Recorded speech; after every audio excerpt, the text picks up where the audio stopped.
Boom. What up, fam? Anthony Dream Johnson here today, CEO of the Redman Group, founder of 21 Convention, 21 Studios, 22 Convention, Make Women Great Again, 21 University, and 10,000 other things. I appreciate you tuning into today's show. I'm very excited for it. Episode 136 of the Redman Group, How to Bang 1,000 Women with the infamous, notorious coach, John Anthony. He's been called the Genghis Khan of the manosphere. This guy's the real deal, and this guy's fucking savage. I think the manosphere needs a huge shot of testosterone, and this man brings that to the table. So without further ado, please let me welcome for the first time ever to the Redman Group, John Anthony. John, welcome to the stream. Hey, what's up, man? Thanks for having me on. Yeah, dude, I'm really excited, man. I've known about you for several years now. I think I found you back in 2016.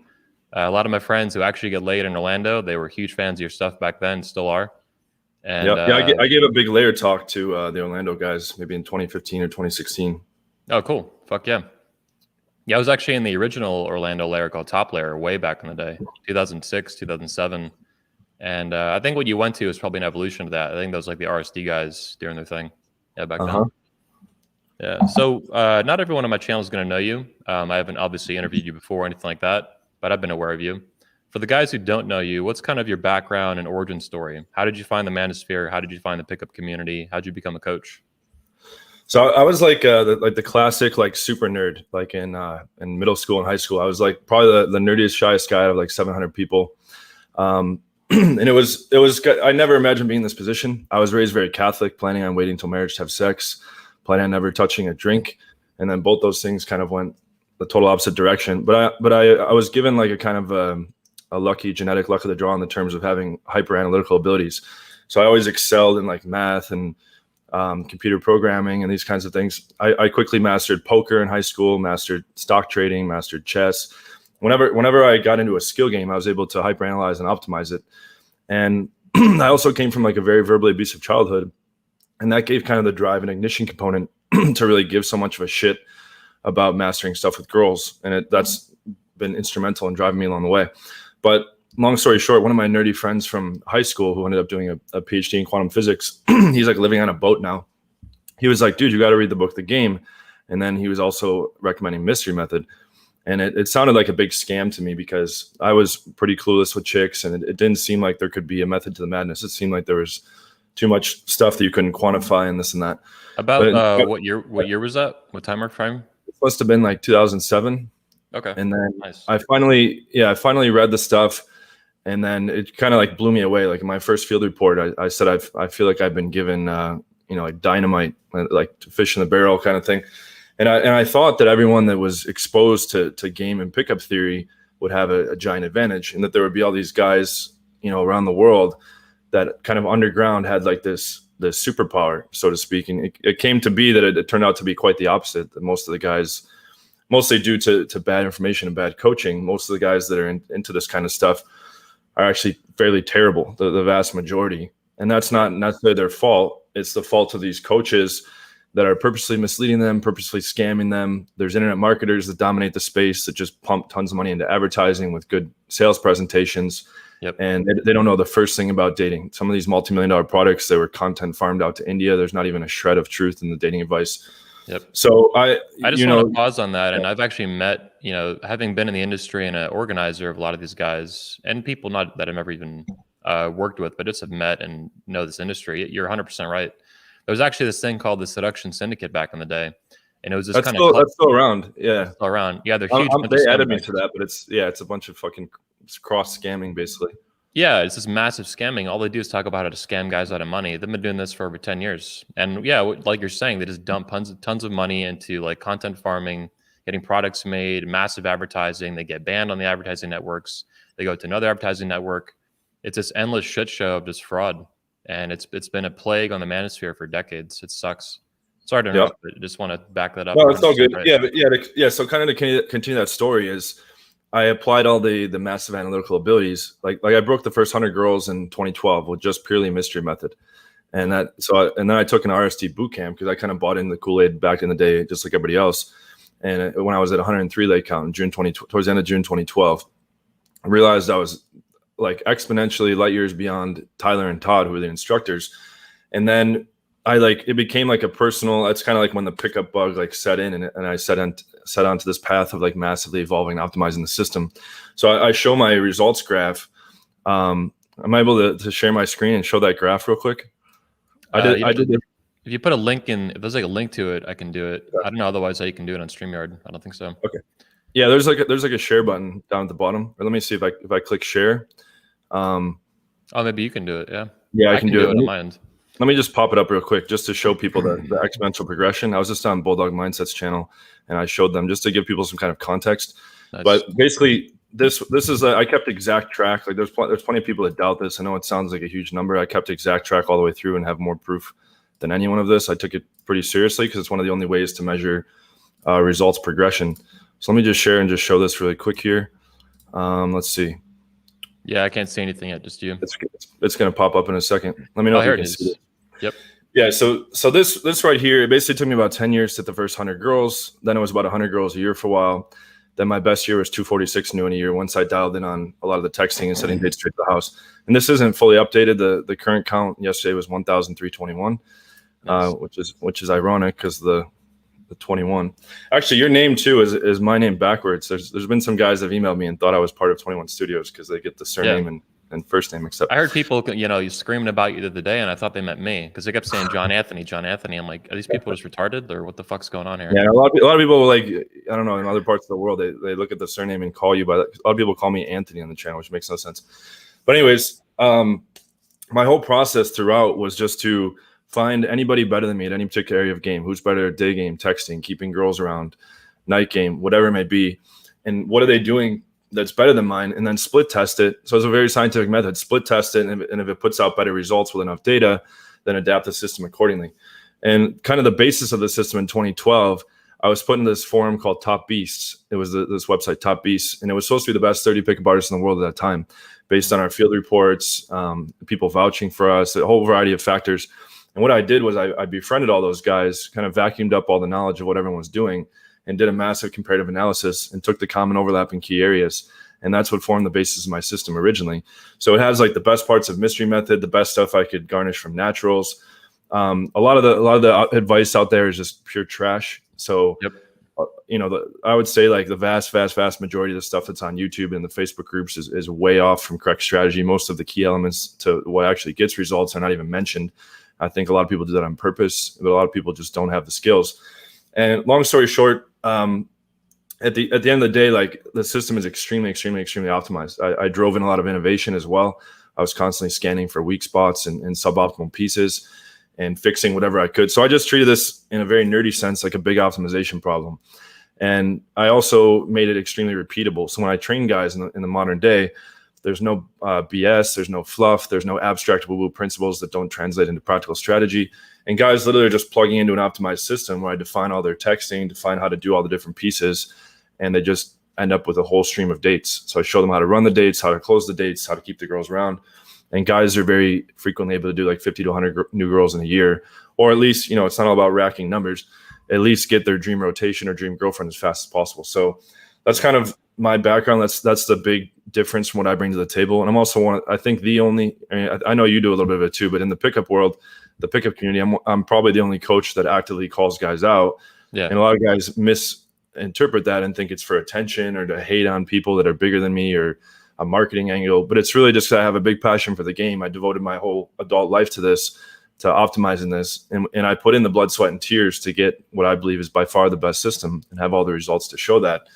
And then you have a whole lot of guys in here that are just spouting scam nonsense, ripping people off, paying girls to be part of lifestyle shoots, like Jason Capital and Max. You've got guys that are purposely misleading guys with the content, like RSD and Derek Moneyberg, where it's been discovered that they're instructing their 21-year-old kids that are building their products to purposely mislead and confuse.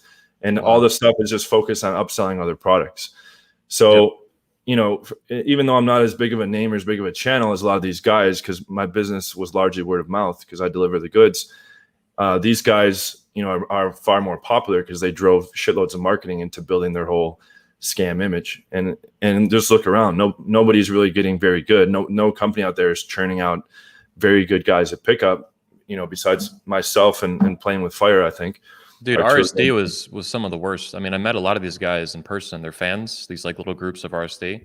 The RSD fanboys were the worst. Like they literally were the worst guys at picking up girls, and it's a cult. Yeah. Yeah, They turned them into weirdos. They told them to yeah, do like fancy, gamey, gimmicky stuff. Guys were getting punched, getting slapped. They were telling you to open, yep. calling a girl a bitch or a whore or a dog, and just stuff that's going to perpetuate you sucking at pickup so that you need more of the solution, right? So that's how they're able to deliver 30 products. Now they're selling boot camps in packs of 4, right? I know guys have taken 12 boot camps. They don't know how to run a night game interaction, which I can explain to them in an hour.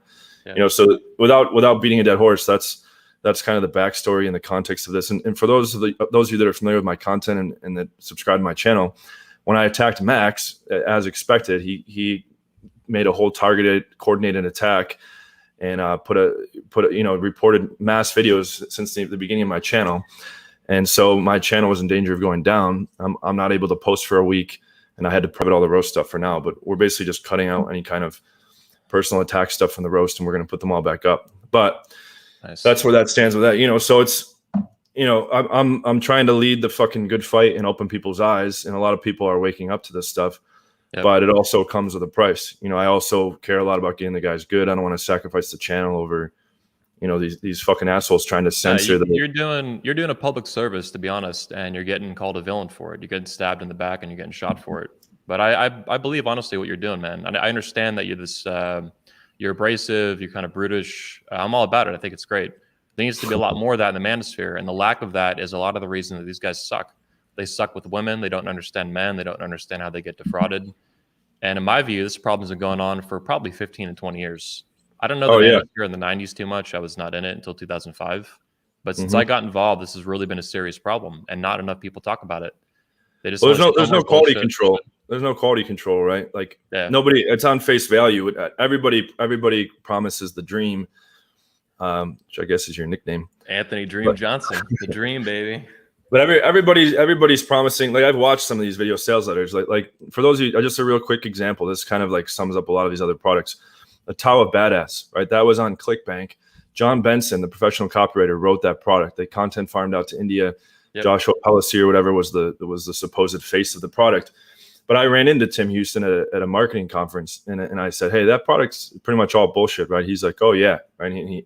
I said that in a video, and he's like, "Oh, you can't," he was drunk when he said that. But I already know. I went through it. It has no resemblance to anything having to do with good game. But that product, they were making like 50 to 60K a day. It was leading all products on ClickBank for months, because what they did was they wrote a very compelling sales letter that really harped on the pain points of impressionable young men and sold them the dream. And Pandora's Box is another one. And guys like me don't even know these products, but they made millions of dollars. Pandora's Box is a team of super affiliate marketers that are just preying on the pickup community and preying on the guys who need to fix this stuff. And what they're saying in their sales letter is that Amazon, Google, and Facebook got together and had a classified project to decode dating, and it's been declassified. And now you can have it for $67 plus all these upsells. And they say that like they just throw out false statistics, like 87% of people have a threesome in their first few days after purchasing the product. And I can't make claims like that. So I can't compete with scam claims. I tell guys, coming from a guy that's banged at this time of the video, 1,321 girls, my close rate's 10%. When I hit 1,000 girls with about 10,000 phone numbers, right now there's like 13,100 something. It falls roughly about 10%, which other top guys have confirmed. Paul Janka said that was about his close rate, and he confirmed that with others. I know Paul. Yeah. I know these products too. I've been to like seduction syndicate meetings, like marketing meetings in Austin, Texas, and they're scumbags. Like they're absolute weirdo scumbags. Everything you're saying is honestly true, and it's so fucked up. It's this dark underbelly, manoswamp, this shithole element of the manosphere, this shithole wing of the manosphere, and it sucks. They're pumping shitload. They're literally pumping millions of dollars into paid ads. Like so they're reaching the most people. And if you're a guy that doesn't know any better, you say, "Oh, I know Amazon and Facebook and Google. This must be something that's really solid. Oh, that's not too expensive." Then there's all these upsells and there's recurrences and all these things. But the thing is like I can't claim 87% of people are going to have a threesome. I can't even claim guys are going to close more than 10%. But nobody wants to hear that. Right? Like girlfriend activation system with Christian Hudson, another fucking bullshit product. They said you don't even need to approach. The girls will come to you, right? You just do these things and the girls will approach you. So they're making it, it's like in the fitness industry where you don't need to lift weights, you don't need to eat right. You can do whatever. You just need this pill or this stupid system here.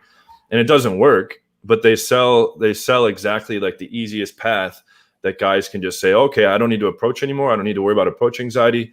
I can have a threesome with 87% chance, right? And then they just fall prey to this stuff. And then they bounce from coach to coach to coach. And I speak to guys every week. Hey, I spent 50 grand on products. I have no results. Hey man, I've been beating my head into the wall for 15 years. I'm ultra depressed. And I fix these things in a matter of a week or two, right? Like I had a virgin client that came to me at age 28. He had taken 6 trainings, like 3 RSD, like a Todd V, natural lifestyle, all this stupid shit. Nobody got him laid. He was super depressed. He was like on the verge of suicide. I walked him through in like, painstaking detail, like how high the odds are that we're going to get him laid. I'm like, dude, literally once you get a pro photo shoot, I have a team of girls pick your top 5 photos. We apply Face App and Photoshop and get those aesthetics maxed out. You plug into my message sequences to go from match to phone number. You plug into my text sequences to go from phone number to date. You're going to have a stream of dates. There's no 2 ways around that.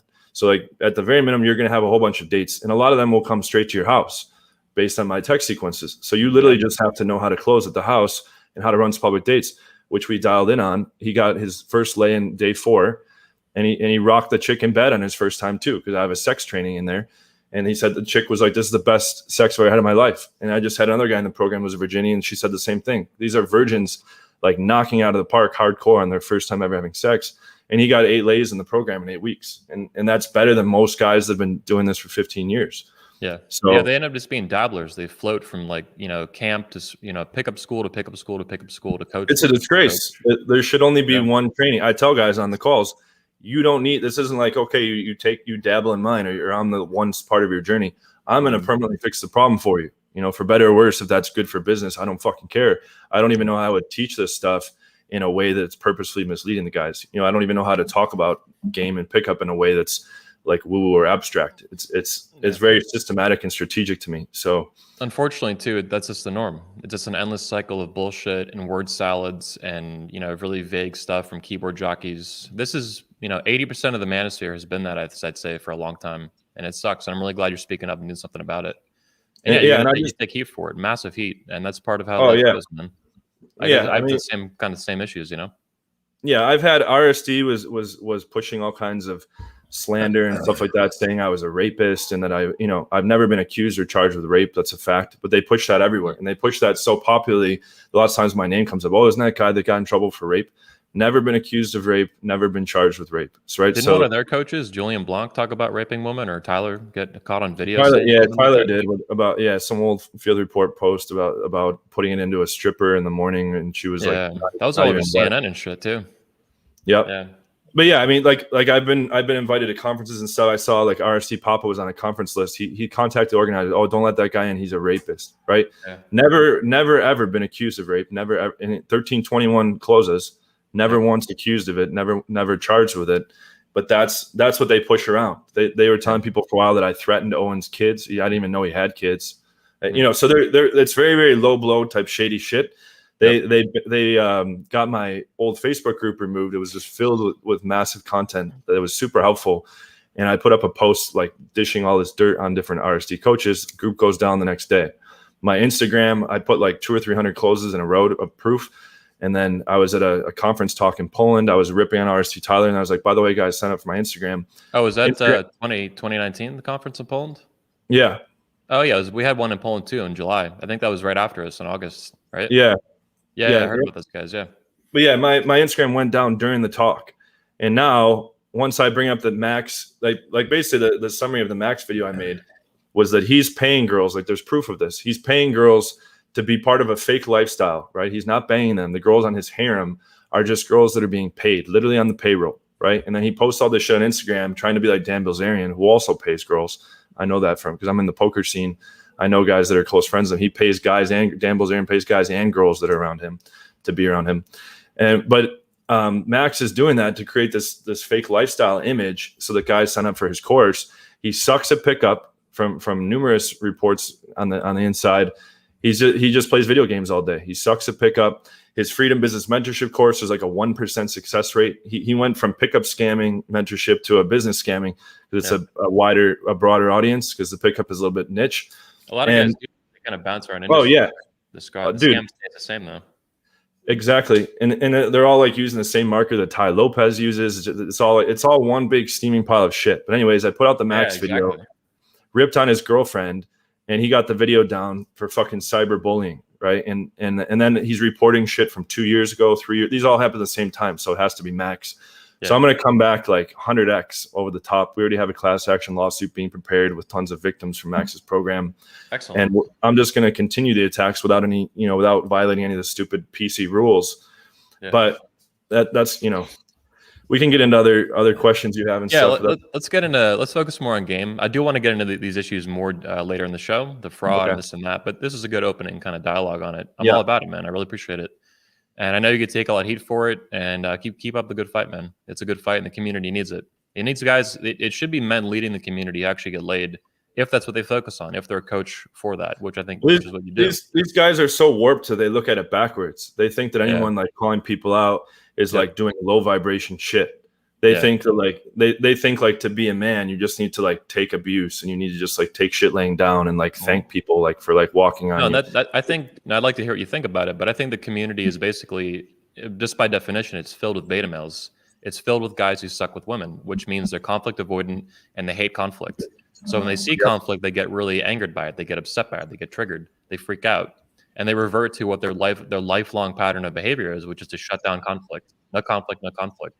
Which is also the reason they stuck with women, or one of the main reasons, I would say. Yep, and cognitive dissonance plays a huge part as well. So for those of you not familiar, cognitive dissonance basically applies to you trying to rationalize. Like, let's say like when I attack RSD Tyler, right? Guys have come to worship them. I talk to guys that think he's at like 5,000 lay count. They have posters of him on their wall. They think like Tyler is like, second to like Jesus Christ.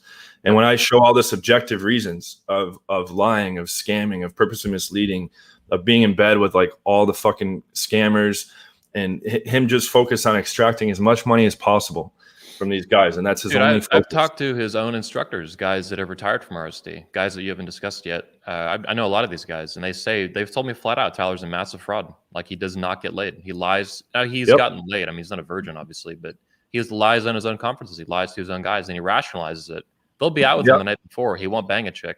He'll go on stage, say he banged this chick. Yep, happened. I witnessed this multiple times. I worked for them for 3 months in 2012. And he rationalizes, though. He's like, well, it's a better story for education for the guys if I tell them I got laid. And the guys are like, you didn't fucking get laid, though. Like, you went home.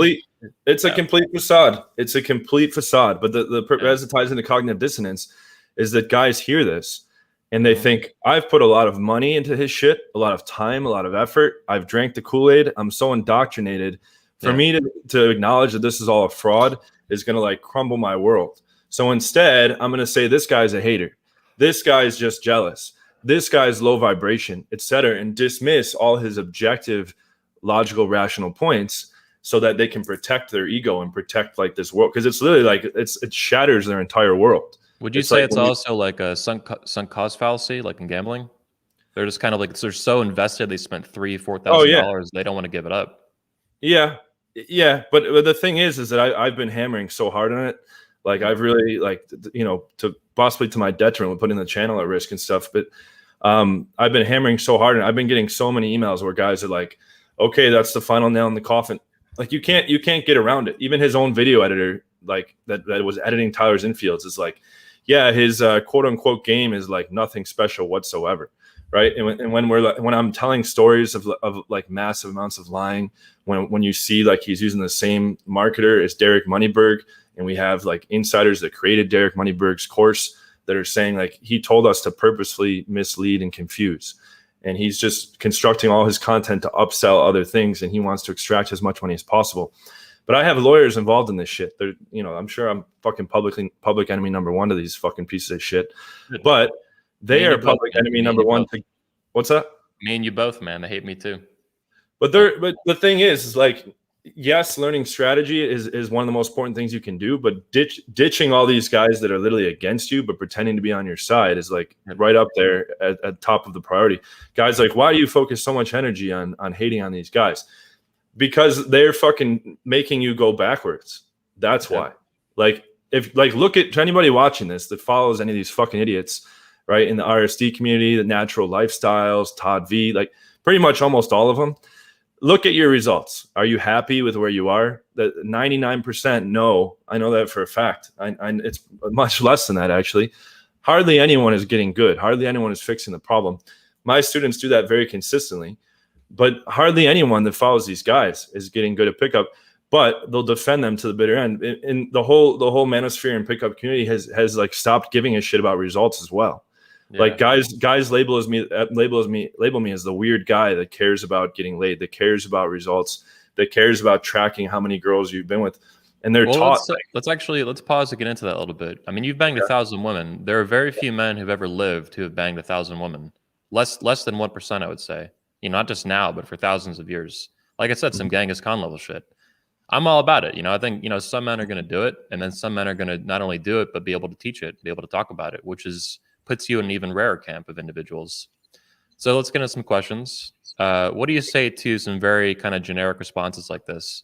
Banging 1,000 women is degenerate behavior. Tradcons would say this, maybe feminists would say this. What is kind of your basic response to this kind of accusation or slander at you? It's degenerate, you're a sociopath, whatever.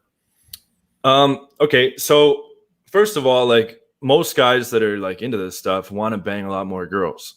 But again, this is another cognitive dissonance example where just like guys that can't get hot girls, they label all the hot girls as bitches and a waste of time and like not good partners. I just did a whole video about that, where when I showed all the dating coaches ugly wives and girlfriends, everyone rationalized it and said, oh, well, these girls, first of all, must have perfect 10 personalities. Second of all, like beauty is in the eye of the beholder. Third of all hot girls are not worth getting into a relationship with or marrying. And that's just all like totally absurd. I've dated hot girls all around the world, and there's tons of 9+ looks girls that have awesome internals as well, right? But guys are all rationalizing that. So it's the same thing when you bang a lot of girls. Most guys are not banging a lot of girls, so it's easier to say, oh, that guy's just some big weirdo, right? And I've had like 8 monogamous relationships. I've had I usually run like 10 to 15 girl rotations. That's not like the full priority. I do plenty of other stuff, right? Like I do like martial arts. I have a whole bunch of hobbies. I do a whole bunch of shit with friends. It's not like this like sole one track focus where it's like do or die, just go for the lay count. Just because you banged a lot of girls doesn't mean that's all you do, or that that's the only obsessive focus. It's just the result of having a high skill in the game. Like when those guys talk to girls, they're hoping to bang them too. Except the difference is it usually doesn't work out because their skill is far lower, right? So it's not like, yes, I ran more volume. Like I have 13,100 phone numbers in my phone. So like, yes, but I'm 37, right? I put in the time, and I was living in a lot of the cities where I did Vegas, Miami, San Diego, Warsaw, Kiev, Lisbon. Where have you found some of the hottest women in the world? Top 2 cities, hottest women. I would say where I'm at right now, Florianopolis, Brazil. I've been here a year. Oh wow. And I mean, South Brazil. It's basically like Europeans came and colonized it back in the day. So you have like pretty European faced girls with Brazilian bodies. Nice. Right. So there's just stacked genetics. I was at a event. There's a club here that's 5,000 person capacity, all open air outdoors. And last year during Carnival, there was like a costume party, like kind of like an American Halloween. So these chicks are in like little tiny outfits, and I would say upwards of 70 to 80% of them were above an 8. And so and this was just thousands of girls. It was like rare to see an unattractive girl, and I would never see anything like that in the U.S. Obviously, never. Where 80% are obese. Now, how's that compared to a place like Warsaw, Poland? You've been there too, you said. That's probably my number 2. I would say. Like, in Warsaw, I had a rotation composed. It's like a melting pot of Eastern Europe girls. So I had a rotation that was composed of Ukrainians, girls from Belarus, Croatia, Lithuania, Latvia. Yep. I love Warsaw, man. Spent a month in Warsaw in 2019. It's beautiful. It's unbelievable woman. It's amazing. Yeah, I was there for over a year. Yeah, and you can go literally months sometimes without seeing someone overweight. It's like almost like seeing someone in a wheelchair, which is fucking crazy. Because then I land back at home for Christmas or some shit, and it's like being on another planet. There's like creatures walking around. They're just fucking disgusting. Dude, I came back from Poland, and my first stop in America, the layover was in Chicago, the airport. And I get back, and I see all these fat women in fucking yoga pants and sweatpants, and it smells like McDonald's. You just fucking smell it. And it's the opposite of Poland and Norway and these countries in Europe, where the women, none of them are fat. A lot of them are really, really hot, and it doesn't smell like fucking McDonald's and sweatpants everywhere. The difference is massive. And it's not just a physical thing. I have a video on my channel, on my John Anthony Lifestyle channel, that's called like Eastern versus Western women, and I basically like coming to mind at random order.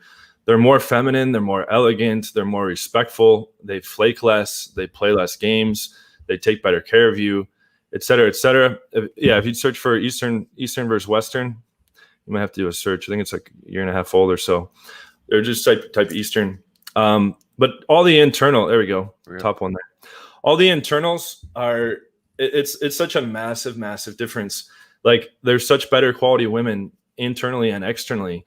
Like once you have a taste of that, there's like no reason to ever live in America again. Like for those of you that are in America, but that's why it sucks. COVID is. I wanted to spend a couple months in Europe again last year, and then fucking COVID hit and fucked all that up. So I was like, God damn it, because I heard about this for years, right? The Eastern European women are beautiful, amazing inside and out. And I'd been to Europe before, but not Eastern Europe. I'd been to Scandinavia, I'd been to Western Europe and shit. So I'd seen like a tiny bit of this, but it was nothing like what I saw in Poland.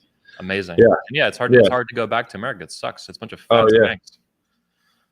Yep. Did you get a chance to interact with many of the internals too, besides just looking at them?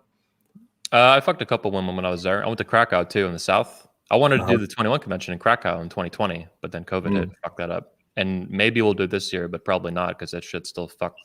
But I love it. Yeah, Krakow's more of a student town, I guess. Yeah, and it's not as like a big. Yeah, it's smaller. Like it's smaller, old city too. It's like 1,000 years old or some shit. They have like castles. Went to the castle. Yeah, that used to be the former capital. It's like 750K. I'm like half Polish. My mom's whole side's Polish, so it was interesting to see. We have like relatives out there and shit still. But the women are amazing. I mean, you go there. These women are hot. They're young. They speak multiple languages. They don't have this bad attitude. They're feminine. Educated. There's hot, smart girls. I feel like in the U.S. they like push all the hot girls away from because it's such negative social repercussions. Yeah. Basically, I remember I was in like math league and chess club and playing the violin in the orchestra. And once girls started getting tits and getting hot, all the hot girls like ran away as far as they could from academia. Jesus. And it was cool to skip class and cool to be a degenerate. Yeah. And like and the ugly chicks didn't care, right? So not to sound fucking sexist, but in American culture drives a lot of the hot chicks away from intellectual pursuits, whereas in Europe they think it's cool to be smart. Yeah. So you meet these, like my girlfriend in Brazil is an engineer, right? Like she comes on the channel and guys are like, oh, like she must be high maintenance because she's hot, and but she's super cool. There's like tons of chemistry. She's an engineer, so you can have like the full package girl, and like surprise, they can be hot, right? Yeah. So. But yeah, I guess to answer that question, we can jump on to the next one. I was driven a lot by the fucking childhood verbal abuse. Like, of course, like there was some need for external validation there. I'm not gonna deny that, but it could be way higher. I'll put it that way. Like I kept the quality very high. I have lots of proof of that. Guys think that I must have just like plowed through lots of fatties. If it's so high, that's not the case. Keeping the quality high is simply, whatever the bar is, 7.5 or 8. You don't put girls in the funnel that are below that. So you don't cold approach girls below that. You don't swipe on girls below that on the apps, and that's how you quality control. And so but if you're in a place where the bell curve shifts, and most of them are hot, and plus most of my lays are from America. Like for the record, guys are like, oh, you just rack up lays in third world countries.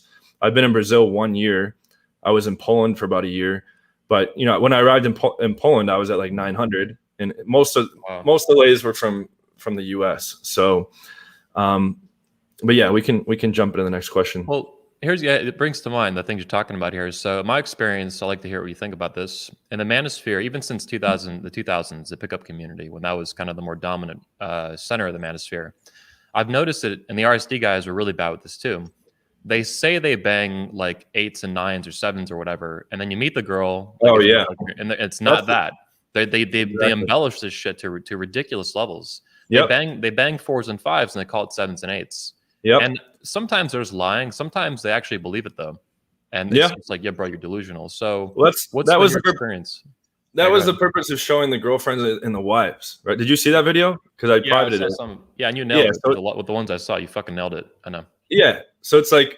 I've met some of these women. Some of them are grosser than you realize, dude. And I've met them. Yeah, I'm well aware, but it's a disgrace and all this like defense that they must have 10 personalities. Get the fuck out of here, right? Like even if that were true, and that's just a cognitive dissonance rationalization. Even if that were true, she's still ugly. Like, and I don't care if that sounds shallow or sexist.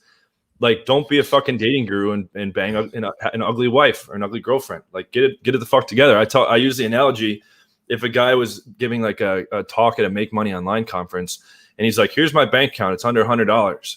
Okay, but by the way, now I'm going to teach you how to make a shit ton of money, right? Like, who the fuck would want to listen to that, right? You just described like 90% of internet marketing people selling like money shit. That's how that shit works. It's crazy. Yeah, but the reality is, like continue to use that analogy.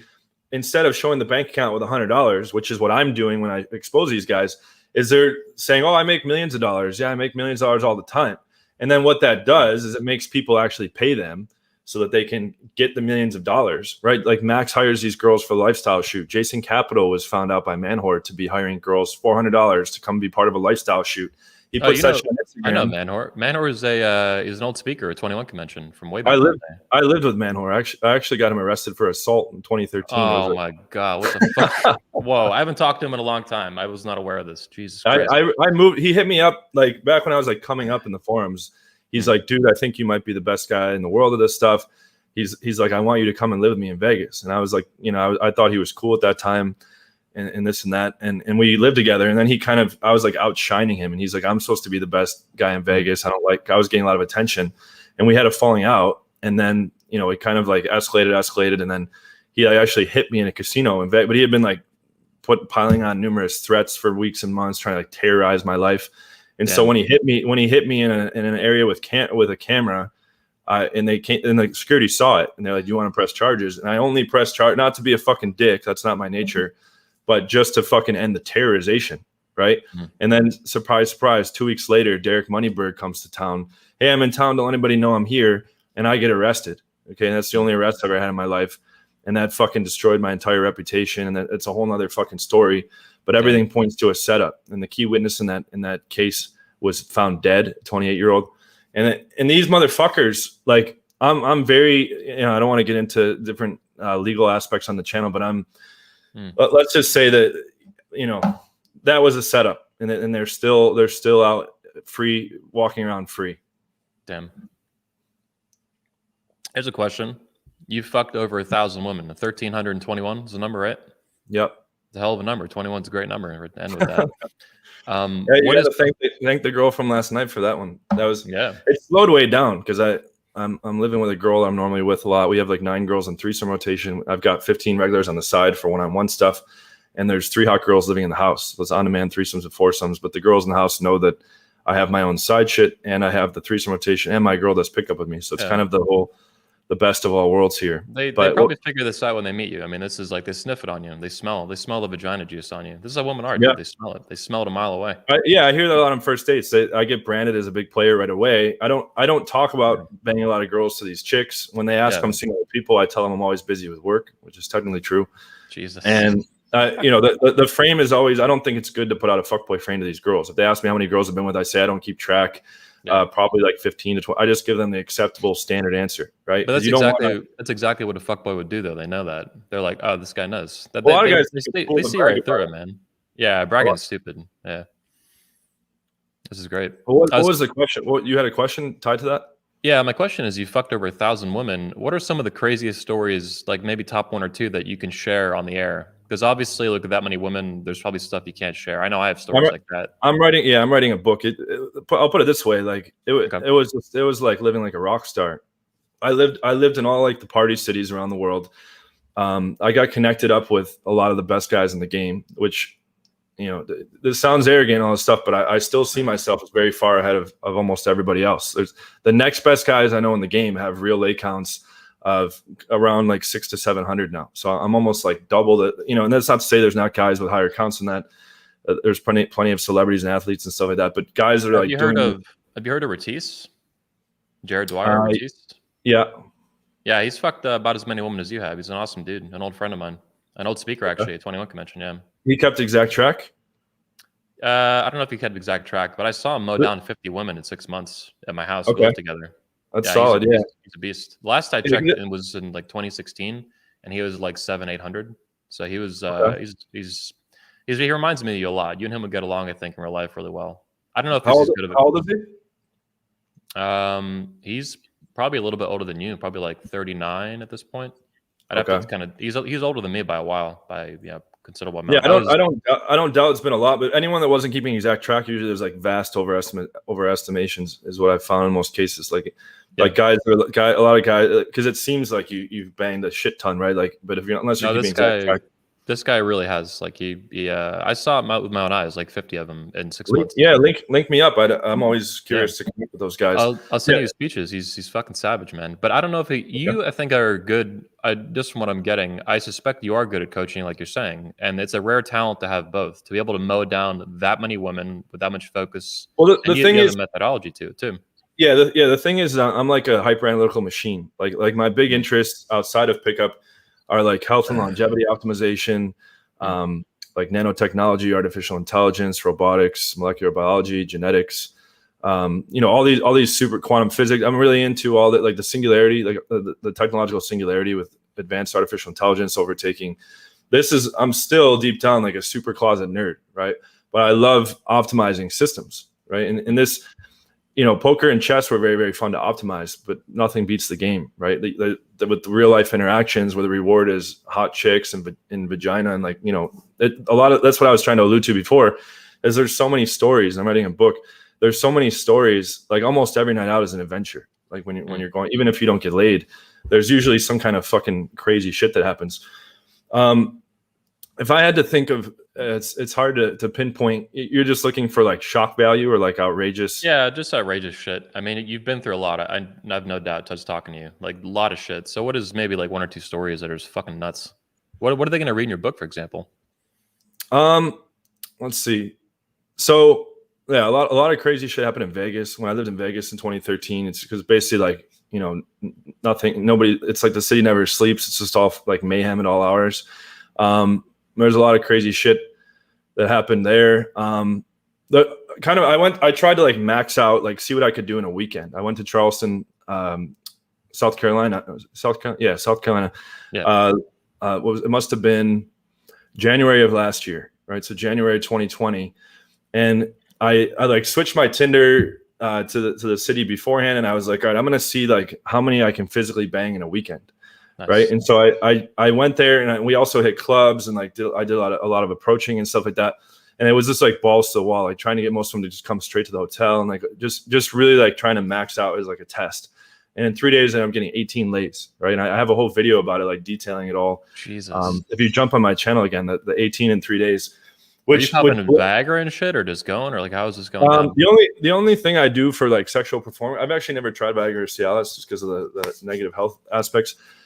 Just maca, right? So I take typically like this one's a 750, but usually it's a 500 gram dose. I take like 2 of those in the morning, and then I take 2 more between every girl. So like between every new girl, but you can without any problem shoot like 10 plus loads a day. Like it basically, I'm sure but it increases libido, strengthens like erection strength, decreases recovery time, increases stamina, et cetera. So I'm 37, right? And I actually just started TRT like 2 years ago, the testosterone replacement, just because my values were like upper 200s at that time. And I think I honestly probably fucked my endocrine system from just all the nights. There was so many late nights in the club, and I was like binge drinking for 15 years. I quit drinking about 1.5 years ago now, but I was in the clubs binge drinking. I was going as hard as I could with the game for many periods of my life where I was sacrificing sleep and nutrition, all those other things. So my testosterone was like at one point was the level of like almost a 90-year-old man. So that's why I started the testosterone replacement. But we have a question from the audience here we can hit, actually, from James Neal. How do you protect from STDs? And I've heard you've had a vasectomy too. Is that true? Yeah, I got a vasectomy in 2014. I got 3 girls pregnant in 2014. I don't have any kids that I know of, but I got a Czechoslovakian girl pregnant. We went like 8 or 10 rounds, like in a basically one night stand environment. And then she like ghosted, ran into her club like 2 months later, and so I got pregnant. I didn't know how to tell you. I was really, it was like a traumatic thing. But I got an abortion already. And then I got this Ethiopian girl pregnant, and she had an abortion. And then I got a Peruvian girl pregnant that same year, and she wanted to keep the kid. And it was like a month of like, very stressful arguing back and forth. And she finally got an abortion, and I was like, all right, enough is enough. This is irresponsible. And there's a lot of myths around vasectomies. Most people think it's a permanent thing, or that it's gonna make you less of a man or something like that.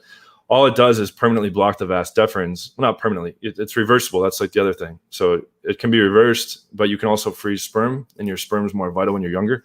So I froze sperm when I did it in 2014. So I have sperm from when I was 30, and you still produce sperm. It just doesn't go into your semen, and your semen is like 5% sperm. So it's like the same loads, like your libidos, everything's the same. It's just like a foolproof condom, right? So I do tend to go raw with a lot of the girls, but that being said, I've only got chlamydia 3 times and nothing else. So chlamydia, and none of the 3 times were there symptoms. It was just caught with routine testing, and it was gone in 1 week with a Zithromax pill. And like really the biggest effect it had was having to tell the rotation, and whoever wasn't seeing, whoever was just seeing me, then they knew it came from me, and that would cause some problems. In my understanding, the STDs are obviously a serious thing, but they're way overblown. Like way overblown. Yeah, I have a whole video about it on my channel where I go through all the statistics. Basically, everything's curable except for AIDS and herpes. HIV is largely in the gay community and in the drug using community from unprotected anal sex. So basically, if you're not doing unprotected anal, and you're not hanging around with drug users, the odds are extremely low that you're going to ever catch HIV. That being said, there are things that prevent HIV as well. There's a daily thing you can take that prevents it. With herpes, the vast majority of the population has it and never shows symptoms. So, there's all different kinds of variations of that. But like I have a couple of advanced friends in the game that caught herpes, and they just take whatever the fucking herpes medication is. They just take that. Like you can take a preventative dose so you never have an outbreak. So I think STDs are like extremely, extremely overrated. Not to say that they don't exist and this and that. And, the kind of the counter argument could be like, oh, well, it's irresponsible to be passing, like, if you're asymptomatic, like, how a lot of people have HPV, but it's not as dangerous for a man. Like I actually check it there's no way to check it though if you're a man, right? There's no test for it. There is. No, there is. That like there's certain strains that they can test for. Like they found that I have that as well, but I think it's like 80 and 90% of people have it. And that, like if that's passed to a woman, like she can potentially get cervical cancer, but women can get checkups and stuff like that for polyps and this and that. So, most guys think just due to misinformation that a vasectomy is permanent, and that if you have unprotected sex that you're going to just get some crazy thing and it's going to be life-changing. They also think condoms are like perfect, that they protect you from everything, which is not true. You can get herpes from a girl's leg. If she has that on her fucking leg and you rub against her leg, it's skin to skin. It's not like dick to vagina. I think condoms are like bulletproof, and it's not even remotely like that. But then at the same time, STDs are overblown, so it's this cloud of clusterfuck of misinformation. I'll put it this way: most of the advanced guys I know, like 400 to 600 count range guys, most of what's called not herpes. What the fuck's it called? Chlamydia. 2 to like 7 times. And one of my friends caught it like 7 times. Oh fuck! So that seems to be like the main one. It's the most common, yeah. Yeah, like I had a buddy. We were on like we were running a tour. We did like Vegas, like a boot camp tour. We did like Vegas, LA, Miami, New York, and London. And we both in Vegas. We went to we did this in LA. We went to the fucking clinic together because we were both getting like chlamydia, we thought we had chlamydia. We just got the shot anyways because we hadn't had an STD test in like 6 months, but we like did a whole video on it. But that's really like the main one, and it's like it's like less than like a common cold. Basically, it's because it's gone in a week. You take one pill, it's gone in a week, right? So, and you usually don't have symptoms from it. So yeah. This is fun, man. This is great. I think a lot of guys, this is a window into what it's actually like to be a player. And in the manosphere, it's hard to find this. Like most guys don't operate like this. You're savage, and this is what it's like, man. You live this life, and people need to see it. They need to understand it, I think. It's so few. It's so few and far between. It's very, very few and far between. I think I can count the number of extremely good guys on one hand. Someone said, "What about hepatitis C?" I think there's a vaccination for that. I think that's what Tommy Lee or Pamela Anderson caught. I'm not super familiar with it. It's definitely dangerous, but I think the treatments for it have been getting a lot better in recent years. I'm not 100% on that. People can look that up. And as a side note, and God forbid, ever do catch HIV or something like this, but I had a friend, an Italian friend, who did like a PhD on HIV, and this was back in like 2012. And he's like, let me put it this way: he's like, if you were to catch HIV, you're going to live a long, healthy life. He's like, they typically live even longer than most regular people. First of all, the treatment stuff is so good now, and second of all, the person's like extra health conscious. Not that I would ever want it, but if you look at the real stats, unless you're doing raw unprotected anal sex, it's even if you bang someone like vaginally that has it unprotected, it's like incredibly unlikely to get it. Yeah, and just to be clear, we're not doctors on this show. This is not medical advice. Yeah. This is just information and discussion. So I'm not legally liable for any of this shit. Yeah, a good point though. Magic Johnson's had HIV for 30 years. Yeah, I'll try to pass on that. Like I've banged about 10% of what you've banged, and I'm pretty happy with that, being in triple digits. I don't have any desire to hit 4 digits. That's champion level shit. That's like legend shit, legend status, legit. Respect to that. But if I end up banging, 187 women in my lifetime or 212 or something like that, I'm fine with that. I want to build a family, so my goals are maybe a little bit different than yours. I don't know if you have. Well, I don't have a big lay count as a goal anyway. Like that's kind of a misinterpretation. Like I did have 100 as a goal like back in the day, and I thought that was like impossible as a lifetime goal because it's all relative. It seems like a very daunting number, but now dude, the average American man has a lay count of 7. 7. Mm-hmm. It's crazy. 7 over a fucking lifetime. 7. Yep. You've banged more than that in a weekend. Yep. That's hysterical. It's sad. And we're not meant to be monogamous. I talk about this on my channel all the time. Like only 5% of mammals are monogamous. And I've read extensive amounts in neuroscience and cognitive science books, just because I almost did a PhD in cognitive science. And they say in the neuroscience books that there's anatomical proof that Homo sapiens are not meant to be monogamous. They found that in certain species of monkeys, they're wired to be monogamous, and they fuck with that part of the brain, and it goes off and starts mating with everyone else.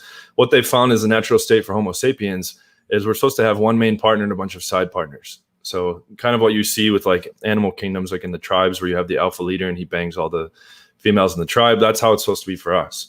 But the church and the state came along and said, oh, we can control people easier in familial units. And so you guys should all be pressured to get married, right? And that's why the divorce rates are so high. That's why people are all cheating. And that's why I don't think I ever want to get married or go down that fucking road. It's a nightmare. And you look at any like 70-year-old man that's been in love for 40 or 50 years, and he's still going to go check out that 18-year-old with the hot body walking on the street. That's who he'd rather be. And in a generalized sense, I don't disagree because it's super dangerous, especially today. I mean, men are getting divorced, raped. Kanye West is about to get divorced, raped. Yeah, I saw that. Jeff Bezos, CEO of Amazon, is about to retire from CEO, whatever. But that dude lost billions. Mackenzie Bezos is the richest woman in the world right now. Yep. Just because of that. And what did she do? She didn't earn shit. She just stole it. I mean, it's fucking billions, not just, thousands, hundreds of thousands, or millions. I know guys personally that have lost $500,000, $1 million in a divorce. Mm-hmm. And that's brutal, but billions, like holy fuck. Like it doesn't even matter who you are. You can be the richest man in the world. It doesn't matter. You could fucked. What's even more messed up is like kind of like the justice aspect of it. Like I know of a story, my uncle's friend, he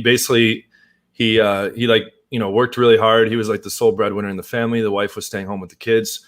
He like provided them with this really nice house, sent the daughter like a good school, all this shit. The wife was banging some dude behind his back, right? He comes home early from work. He catches them in bed together. She divorces him. She gets the whole house. She gets most custody of the kid. And the kid is like dating like drug dealers and shit. And he's like, I don't want her doing that. And she's like, fuck you. What are you going to do? And she gets payments from the dude. And he didn't do anything wrong. This was all something she did, but she took the house, the custody of the kids, and ruined his life. And he has to continue to pay her. And she's getting like a lot of money from the new guy. Dude, I live in Florida. And in Florida, they have lifetime alimony. Same with California. Lifetime. It's forever. It almost got changed a couple years ago, but then it failed at the last minute. The governor vetoed it or something. Rick Scott back in the day, loser. But no, in a lot of states in America, it's not every state, but a lot of states have lifetime alimony. Other states, 10, 20 years, whatever. It's crazy. But even lifetime, man, it's like fucking slavery. You're in indentured servitude to some bitch who stole half your shit, and then you're going to pay her for the privilege of fucking her 20 years ago forever. Like, it's insane. Yep. Absolutely insane. The same with child support. My best friend in college, he had a one-night stand with a chick that was like a little busted. He was wasted. Chick said she's on the pill, and it's okay to come inside. He comes inside. 5 years later, him and I were on a trip in London on a vacation. He gets an email. Oh, I had the kid. Don't worry, I'm not going to come after you for child support. We get Oh, back. how'd that end up? He gets a court order, DNA tested, it matches. The judge orders 4 years, whatever, 4 or 5 years back child support, and he's got to pay payments until the kid's 21. Yep. So, and he's never met the kid, never wants to. She's raising it with another dude. It's just like a 25% dock in his income for 21 years. Yeah. From a one-night stand. And guys are like, oh, but I don't want a vasectomy. It takes 15 to 20 minutes. It's local anesthetic with a micro incision. There's no pain. There's minor discomfort, after the procedure for like up to a week. Who gives a shit? And it's like under $1,000 or like free with insurance. Honestly, I'm a little more. I do something similar. I don't know vasectomy, but I'm kind of more. What do you call it? Like a wild gun with it. So I call it Plan A, and it's Plan B, but they eat it beforehand. You give it to them beforehand, and it has a really high success rate. It's over 95% used correctly. I think the way I'm using it's even not. Guys, this is not medical advice, but I think it's even more effective. So for now, that's usually what I do because I don't trust them. And they're on the pill. I don't fucking know you. Like, this second time I fucked you, like, I don't trust you. Yep. If they can show me the exact pill thing, maybe I'll trust them that one night. But I get Amazon.com all day long, Plan B, for fucking dirt cheap. It's $10-15, and it's fun. Yeah, and the game changes even further. Like, in Brazil and Poland, for instance, it's illegal to have an abortion. So, that's right. Yeah. And guys that are trying to do like the pull-out thing, like sometimes you can fucking start coming before you even have the sensation. Even pre-cum is sperm. Pre-cum, with repeated rounds, there's like still shit. Yeah, condoms break, like the condoms fall off. It's to me, it's fucking stupid. Why people aren't mass doing vasectomy, and mostly because it's misinformation. Most people think, well, I want to have a family someday. Oh, surprise, surprise! Not only can you still have a family, but you can preserve your sperm when it's at its healthiest level before there's more like genetic damage and all. There's just so much stupidity and misinformation out there. It's insane. Now with vasectomies, though, I understand the sperm is pretty reliable, freezing it, but is the reversal 100%? I've heard it's not 100%. My doctor that I went to, one of the top doctors in the U.S. His reversal rate's 97%.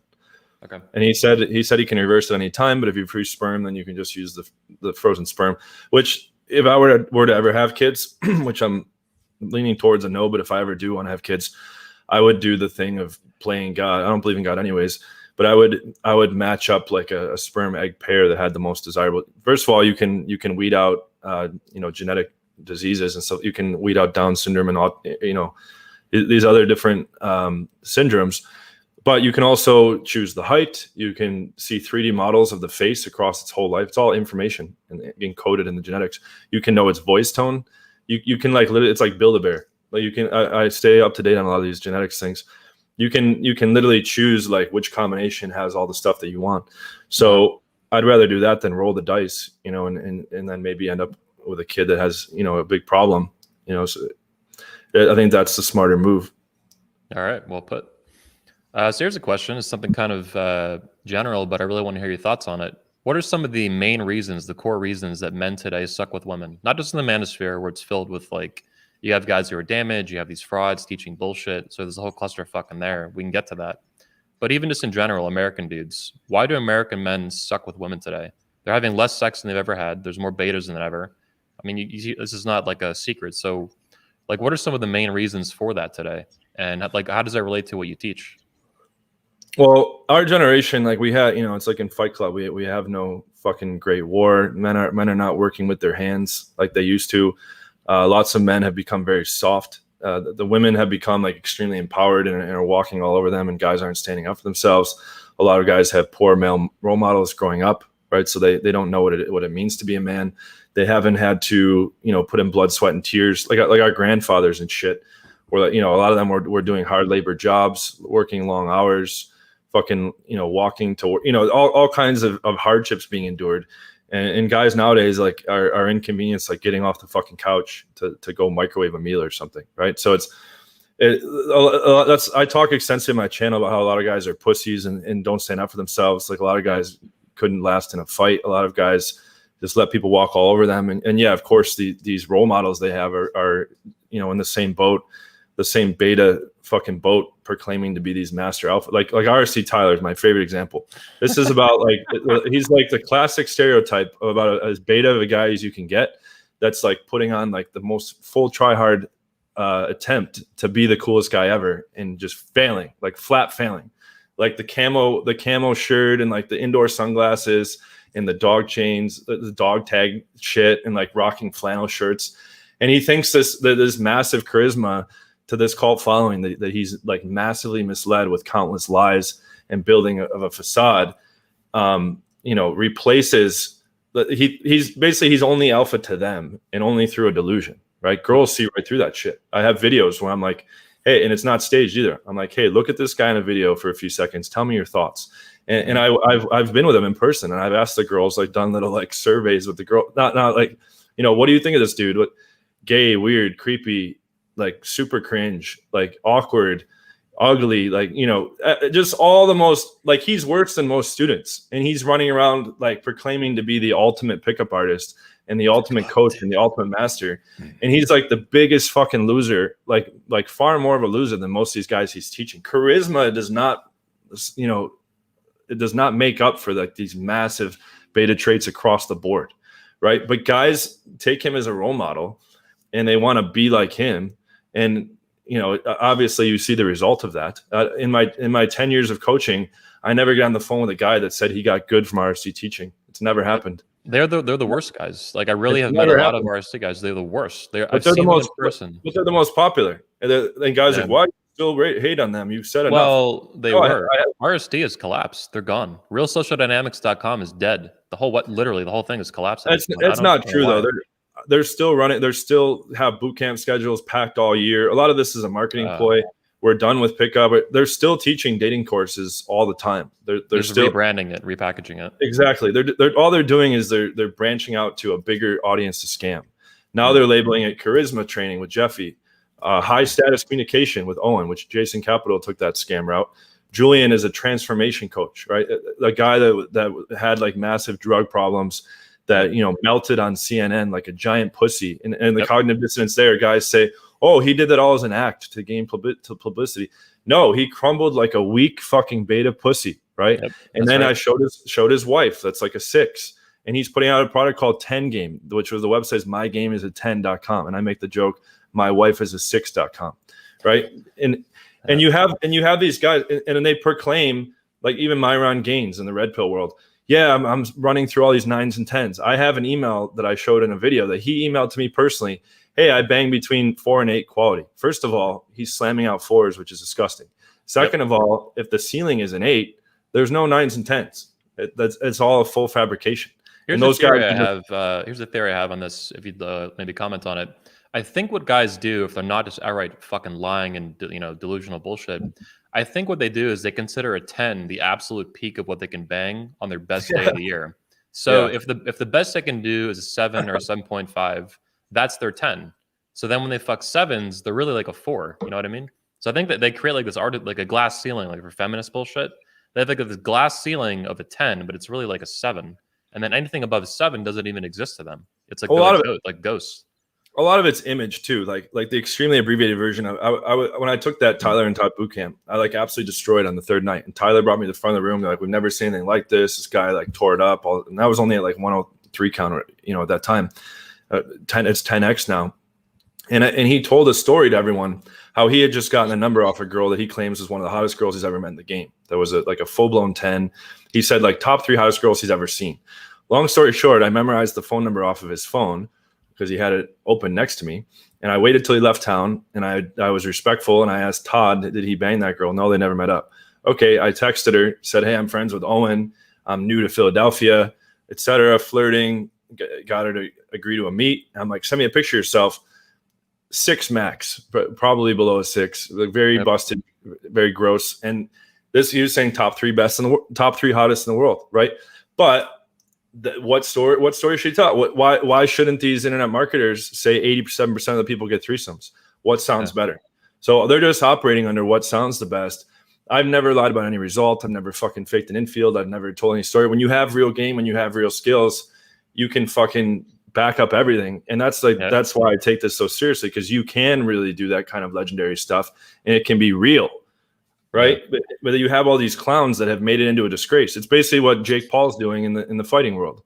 It's like, at least he's training to be a boxer and that. So it's even better than what these guys are doing.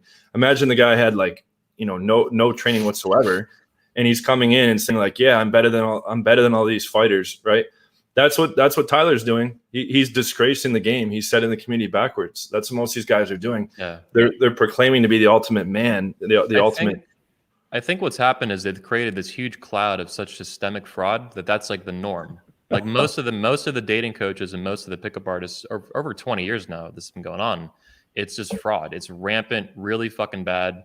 Most guys' heads would explode if they knew directly firsthand like what you do. Like you're saying this and they're trying to analyze what you're saying. Is this guy telling the truth? Is he not? I think you are. I think you're being dead ass serious, deadpan. Oh, I show proof. It's not even just an opinion. I show all the proof in all those videos. Yeah. I show. They don't want to. They'll look at it. They don't want to believe it though. They'll make it like you're saying, the cognitive dissonance, the excuses, the rationalizations. Oh, we photoshopped it. That's not real. That's fake. That's that. They'll make especially for the RSD guys, it's a cult. They can't get out of it, so they'll make any excuse they can to defend their god. These guys all have daddy issues basically and mommy issues. You're going after basically their god, and you're fucking with like their religion in a sense. Yeah. That's exactly right. Yeah. Now you mentioned, by the way, Myron Gaines. I met that guy. He was he kind of attended for free 21 convention. I let him attend like our last day. He came with another speaker and just someone I knew, and I thought he was kind of retarded. Not like as an insult. Like I thought he was like mentally retarded a little bit. Just dude, like he wasn't all there. I thought he was retarded. Because he would like blow up my phone, like harass me, trying to get me to teach him a boot camp for like $500. Yeah. And I was like, no, dude. And he wouldn't stop. And I was texting my friend Alex from Playing with Fire, who lives in Miami. I'm like, what's the fucking deal with this dude? He's so fucking weird and cringe. And he's like, oh my God. And this was like a couple of years ago and a year and a half ago. And now he's like blowing up. Right. But which basically they've recycled a whole bunch of content, like a bunch of my own content, a bunch of Alex's content and other guys' content, like Modern Life Dating, this fucking idiot. He's literally a product copycat machine. I'm going to go through in detail. My assistant's working on it for like 2 to 3 months. No, see, I thought he was stealing his body language course from Joe Navarro, FBI agent. He stole it from Player Supreme, who's now dead. Yeah. See, that makes a lot more sense to me though, because you're saying what he's now, from what I understand, he's actually, because I thought he was stealing it from these famous print books on body language. Joe Navarro, there's all kinds of these famous books on body language, some of them which are pretty good. But you're saying he actually directly rips off a product and just kind of imports it and rewrites it. Oh, yeah. Yes. That's great. That's crazy, dude. I put out a Corona pickup product. I drove in like innovations that I created, like stuff that no one's ever talked about that I literally came up with.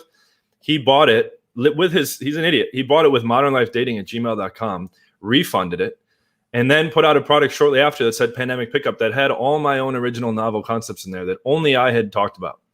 And then he claims like, oh, the login didn't work. And P.S. the product was trash. And obviously those things can't coexist. And obviously these things that directly came from my course, from my novel ideas, were stolen.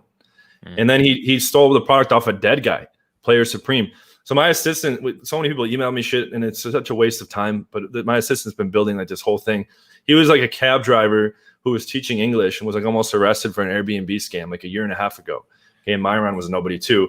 And these guys, and this comes from friends inside their circle, they're like, hey, here's a thought. Why don't we just make a whole fuck ton of money just copying a whole bunch of content from other guys and just pushing it to the red pill community? And Rollo Tomasi endorses him. Rollo's a fucking retard too. Yeah, let's talk about Rollo a little bit whenever you're ready. Okay, yeah, we'll jump into that in a second. So what these guys have done is they've repackaged multiple of my products, Alex from Playing with Fire's products, this Player Supreme guy's product. And they don't, and what they're kind of going in suit with Derek Moneyberg, where they have these webinar things. And I have guys emailing me extensive reports. There's no game training. There's no business training. That all they're doing is upselling more of their courses. So they've taken a unique scam route of, instead of just generating scam content, they're just copying other people's content.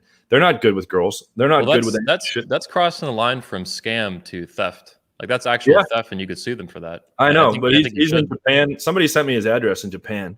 I'm not going to go like fucking dox him and shit, but I might serve him with a lawsuit in Japan. Yeah, it's a good idea. He's an American citizen. You could sue him probably in federal court, and they'd be able to go after him through that. State court, you'd have a hard time, but federal court, you could do it that way. And I have. There's lawyers actively compiling shit against Derek Moneyberg, against Max, big class action lawsuits, because what you have is you have a repeated pattern where there's multiple victims here, all willing to testify, that were taken advantage of through fraud, through coercive predatory lending, through high pressure sales tactics. They're literally, I'm getting emails. There's a whole bunch of guys that are having literal mental breakdowns. Okay, like this is where it's fucking crossing the line. It's crossed the line a long time ago. But literally, guys they're signing guys up for big loans and credit cards that they can't afford to pay back, and they know that. And they're signing them up and extracting as much money as they can. All the courses are designed to upsell other courses and extract as much money as possible. RSD's been doing this. Derek's been doing this. Max has been doing this. And they deliver nothing. The only goal is to empty your pockets and get you to refer as many people as possible. And when they've emptied your pockets, get you to take out as much credit as you can. And if you don't want to, they're going to shame you. They're going to call you a loser and a fucking nobody. And I've heard so much. It goes way deeper than I had any idea. This gets like ultra dark. A black dude. Let me pause on this, because I have more connections in the manosphere than anyone by far. I don't have 10,000 women on my phone. I have a couple thousand. But in terms of like actual connections and relationships and first name basis stuff and the shit that I hear through the grapevine, I'm at the center of everything. And I verify and can back like 99 to 100% of what you're saying. I don't agree with every single person, every single thing you've said, but the fundamentals of what you're saying are true. It's a really dark, fucked up path. And the average guy isn't aware of this. And if the average guy was in the manosphere, heads would explode. Like their whole life, what you're doing is basically the red pill for the manosphere. It's the red pill that a lot of the manosphere is very, very blue pill. These fucking beta losers that pretend to be fucking masters just with women. And these guys are like absolute losers. They're antisocial weirdos. Yeah. Rollo Tomasi is a great example of that. This guy's a massive goof. My sister met Rollo one time, and for the first time, after she met him, right after he left at my house, she was like, that guy's like an alien. And my sister's very candid with me. We're close. And I'm like, yeah, he's just fucking super weird. And people think this guy like Tyler is this massive player. And dude, Rollo couldn't get laid if his life depended on it. Same with Tyler. Yeah, it's this fucking massive scam. It's so fucked. It's so ultra fucked. Like, yeah, it's a really dark, fucked up world, man. I've had to like painfully watch this. Like, imagine you have like what I consider by far to be the best system in the world, right? And I've proven it for myself. I've proven it for these. I've coached thousands of guys over the years. My business does very well, even though my channel is smaller. Guys know, like almost every guy that comes to me, hey, I can tell you're like one of the only authentic dating coaches or the only authentic dating coach. I often hear you and Playing with Fire are the only guys that are giving practical advice, that don't seem full of shit, that are doing stuff that I've applied and that it works. Like, surprise, surprise, like there's an actual method to the madness. This is actually a skill game. You can actually apply strategy and get results. So like, who would have thought, right? Guys that want to get better with women can follow a system and get better with women very quickly. Like, what a fucking concept, right? But we don't have this giant fucking presence, and the marketing wins at the end of the day. So these guys that have just blasted paid traffic, these guys that have that are building these fake Instagrams and all this stuff, and they buy fake followers. I showed with Social Blade, Derek Moneyberg's thing went from 100 followers of April of last year to now he has over 500,000. Right. And I showed exactly like direct proof. This is all bought followers, but what are you going to do? They're still like massively, they got people defending him. His posters all over guys' walls. It's sad as fuck, but I've had to sit in the sidelines and watch this shit, and it's disgusting. Yeah. I'm in the exact same, you're taking the words right out of my mouth, man. I love it. I've done the best I can to make this community the best I can. And for doing that, you get hate. People hate you for it. They hate you for doing the right thing. They hate you for standing up for things. They hate you for standing on principle. They hate you for combating fraud, to actually unite the manosphere, to actually unite the community and make it a more positive place. There will always be fraud in any industry. Like, it's not possible to have 0%. There's no fucking way. But the manosphere, I think, in the dating coach industry and the pickup artist community, there's a really heavy presence of it that's abnormal. The fitness industry has a bunch of scams, health industry, all this stuff, right? But the pickup stuff, I think, in particular, is really fucked. It's like almost everyone. Almost everyone. Yeah. It's massive, man. One of the things I do, Rollo is a former speaker of my convention. This is not a secret. The highest viewed video in the world of Rollo Tomasi is a speech at 21 convention. And I can't vet everyone who speaks in my convention to the T. That's not possible. Yeah, I just have to take chances sometimes, right? These guys have a reputation. They're known. I'm like, all right, here's a stage. It's a platform. You can go speak your piece, and I'm going to film it high quality and put it on the internet forever. People are going to get to judge that, watch that, and learn from you, or say, hey, this is a bunch of bullshit, and comment about it. So in my vision too, for 21 convention, I love my speakers, the vast majority of them, but there's a few bad apples. And I think that the videos and the speeches are a good way to illustrate. It's like a window to their soul, right? What are the old sayings, like, the picture is the window to the soul. I think video is that times 10. So it really shows long term as the time goes on and the bullshit comes out. People like you calling these guys out, they can go back to these speeches, not just little podcast videos in some basement, right? But real speeches in public. Like, what is this guy actually saying? Who is this man? How does he behave in front of a camera? How does he behave in front of a live audience?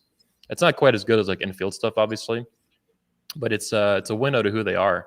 And over time, my hope is that the frauds get found out and they get called out. I can't do all of it, neither can you, but you're doing good work, man. Yeah, and what's cool is like, you know, I'm in with those guys, Spencer Cornelia and CoffeeZilla, and they're starting to pick some of this up too. They're blasting Derek and Julian. You know, they just put up a whole thing showing how like Julian's doing massive scamming. They're putting stuff up about Max and Derek. So even like the more mainstream guys are starting to push this stuff out too. You know, and on that note, with the convention, we can talk offline, but I'd love to be a speaker at the next one if you have availability. I definitely have availability, and you can definitely be a speaker. Welcome to the club. Done. Cool. Yeah, we talked about it a couple years ago, I think, briefly. I think your account ended up getting banned or something on Facebook. But I'm all about it. I've been doing it. It's the 15-year anniversary this year, and you're more than welcome to come speak. Nice. It's a neutral platform. You can say what you want. It's the Switzerland of the manosphere. And it goes on YouTube, so you have to keep that in mind. I can't control the platform there, obviously. But speak your mind, man. Do your thing. You know, it's TED Talks for you know, people like us, people that are hated by the mainstream, hated by feminists and shit. Is it in person this year, or it's gonna be virtual? Oh, always in person. I hate virtual shit's super gay. I hate all the virtual conference crap. It's for scam artists. I hate it. I have to know that with coronavirus and all that shit. But we just did it a few months ago in Florida. Yeah, I don't give a fuck, dude. No mask free, raw dogging that shit, dude. It was awesome. Yeah, we had over 100 guys show up even during the pandemic. I think we would have had a lot more guys. We've had more before, but you know, the pandemic, flights and shit. Overseas, we lost all of our overseas attendees. None of them could come in. We lost speakers who were supposed to be there because they couldn't fly. The fucking flights were, you know, they weren't even going. Yeah. But Florida our governor in Florida is savage as fuck. He has no tolerance for this COVID crap. And you guys are one of the most open states. I know a lot of advanced friends in the states that moved to Miami just to keep shit moving. Dude, we didn't just do one convention. We did 3 conventions at the same time. We did 21 convention for men. We did 21 convention patriarchs for the fathers, and we did 22 convention for women to make women great again, which I don't know if you saw that last year. That was hysterical. I did a whole campaign, dude. I did a whole campaign to make women great again, and it reached like 150 million people all over the news. Wow. You know, Good Morning Britain, Piers Morgan, New York Times, New York Post, Blaze TV, all these fucking TV shows are coming after us, all these YouTube bloggers and shit. It was awesome. Make women great again in 2020. Can you imagine, like, during the political election cycle and shit? People just went nuts, you know, make women great again, but I'm all about it. I think women today are all fucked up. You know, the grandmas are better. So I'm trying to get them back into shape. It's a tough battle, you know, bunch of hoes. I didn't realize we were so much in line, and I didn't start lighting into the red pill guys until recently, because I'm starting to grow in exposure, and guys are emailing me like, you know, it's the same problem that's in the pickup world. A lot of these red pill guys have gone so far down that rabbit hole. They don't know any skills with women. All they're just going to these dark places where they're resenting women and some of the best guys in the red pill, it is like the pickup community. There are some good guys, but a lot of them are not, especially the guys who are public. Like, a lot of them are frauds. Rollo's a really good example of that. Some of the best guys, though, are the guys who are not public. They just write occasionally. They don't write much. They're not constantly keyword jockeying shit. They're kind of like guys like you, but they have regular jobs. So they're not like a public presence, you know? But no, I like Bulldog Mindset. Are you a fan of his? He's one of my speakers. Yeah, he's a great dude. I was on a stream with him just like the other night, 2 nights ago. Yeah, his speech is about to come out for 21 convention. Nice. Yeah, I was on his channel on Tuesday as well. Yeah, he's an awesome dude. He's a very level-headed, rational dude. I think he's got a lot of respect for the community. I think he's sincere, and I think he does. There's some guys who talk about like uniting the manosphere and this and that, but a lot of them are just massive frauds, and they don't mean that. Well, I'm getting all fucking bright. What the fuck's going on? What was your stuff that you wanted to say about Rollo besides the alien thing from your sister? I just wanted to ask you, like, a lot of the guys watching, I don't know how many, but some of them still, you know, they read Rollo, they watch Rollo stuff. I don't know how many. Some of them. He's one of the co-founders of the show before he resigned in disgrace from the company we had about a year and a half ago. Yeah, he's a total scumbag. I've done a lot of videos on this and stuff. I saw your memes and all that stuff you sent me. Can you give me like the summary? I'm curious to see like your take on things. Like what's the summary of like the scummy like fraud things that he's done? Yeah, so there's a lot. I went into it on the stream with Bulldog actually the other night. We were kind of going into some of this, and not that he took sides. He was just kind of like, you know, observing and asking questions. I'll put links in this video too to some of these videos. They're on our channel. They're up. They're available. I'll put it in the cards. I'd say the worst thing that Rollo's done by far, it's way worse than anyone else. Rollo's a much bigger fraud than Tyler, than all these guys. You know, even the worst guys you mentioned. Yeah, Rollo's fucking massive fraud. So Rollo Tomasi in 2018 doxed over 50 men to the New York Times. A feminist reporter at the New York Times named Nellie Bowles. He doxed over 50 men in real life to a feminist reporter at the New York Times at the end of 21 convention. It was insane. This was extremely fucked up. What was the reason? He's really jealous of guys like Roosh and Jordan Peterson. And I think he saw the opportunity to kind of burn all these guys and cause a scene, cause like a big, you know, fucking show. I think he was hoping she would show up with like a cameraman or a body cam or something and just plaster these guys on the front page of the New York Times, which would fuck up their lives. You know, male supremacist Nazi, hates women, blah, blah, blah. Dude, the guys who attend our convention, a lot of them, some of them are salt of the earth guys. You know, they're young guys and they're out of college, you know, engineers, whatever. Some of them are attorneys, though, surgeons, doctors, active military, retired law enforcement. These guys can't be on the front page of the Washington Post or the New York Times being called and slandered a male supremacist Nazi or some shit. Rollo's fully aware of this, obviously. He's a guy who pretends to advocate for men. And he just wanted to burn all these guys, I think. He didn't give a fuck. Super reckless, super retarded. And then he covered it up and lied about it. He tried to blame Ivan Throne, one of our speakers. He tried to blame George Bruno, one of our speakers. He tried to blame shift and cover this shit up for 8 months before we fucking nailed his ass with fucking evidence and shit. And then he just fucking dodged it and snaked it then. He's like, oh, like, you know, people ask him about it. He won't even fucking answer the question. So that to me is by far the worst thing ever. All the shit that these guys have done, scamming and screwing each other out of money, all kinds of fights. RSD has had their own internal fights, obviously, and shit like that. All that is pretty serious, but none of them that I know of have actually doxed, maliciously, recklessly doxed over 50 men. That's crazy. Like if you had a meetup at a bar tomorrow for your fans, and let's say 65 guys showed up, and at the last minute you doxed that shit to a feminist fucking reporter at a major news outlet, your fans would fucking hate you forever. They'd be like, fuck this dude. That's the most fucked up shit you can do. Short of like violence or bombing or shooting, something really fucking crazy criminal, doxing men is the worst thing you can do today. We live in cancel culture. You can lose your fucking job. You can lose your business. You can lose your family. You can lose your marriage, all that shit. Funny enough, people doxed the shit out of him. They sent me all these emails. I didn't put anything public, but they showed me that he foreclosed on his fucking house. Yeah, that's funny. That sucks. Which means he's run out of money. Hey, bad things happen to bad people, man. You know, what is it? The circle of life. You want to dox? Rollo Tomasi is a known doxer. That dude doxed over 50 guys. That's hysterical that he went and did this. Yeah, it was the whole thing. We have a 15-page statement on this. We put out a formal statement. My attorney contacted Rollo. It's a big fucking deal. And we'll see what happens with that. But it's super scummy behavior. And there's nothing, I don't know of anyone in the manosphere ever who's done something like that.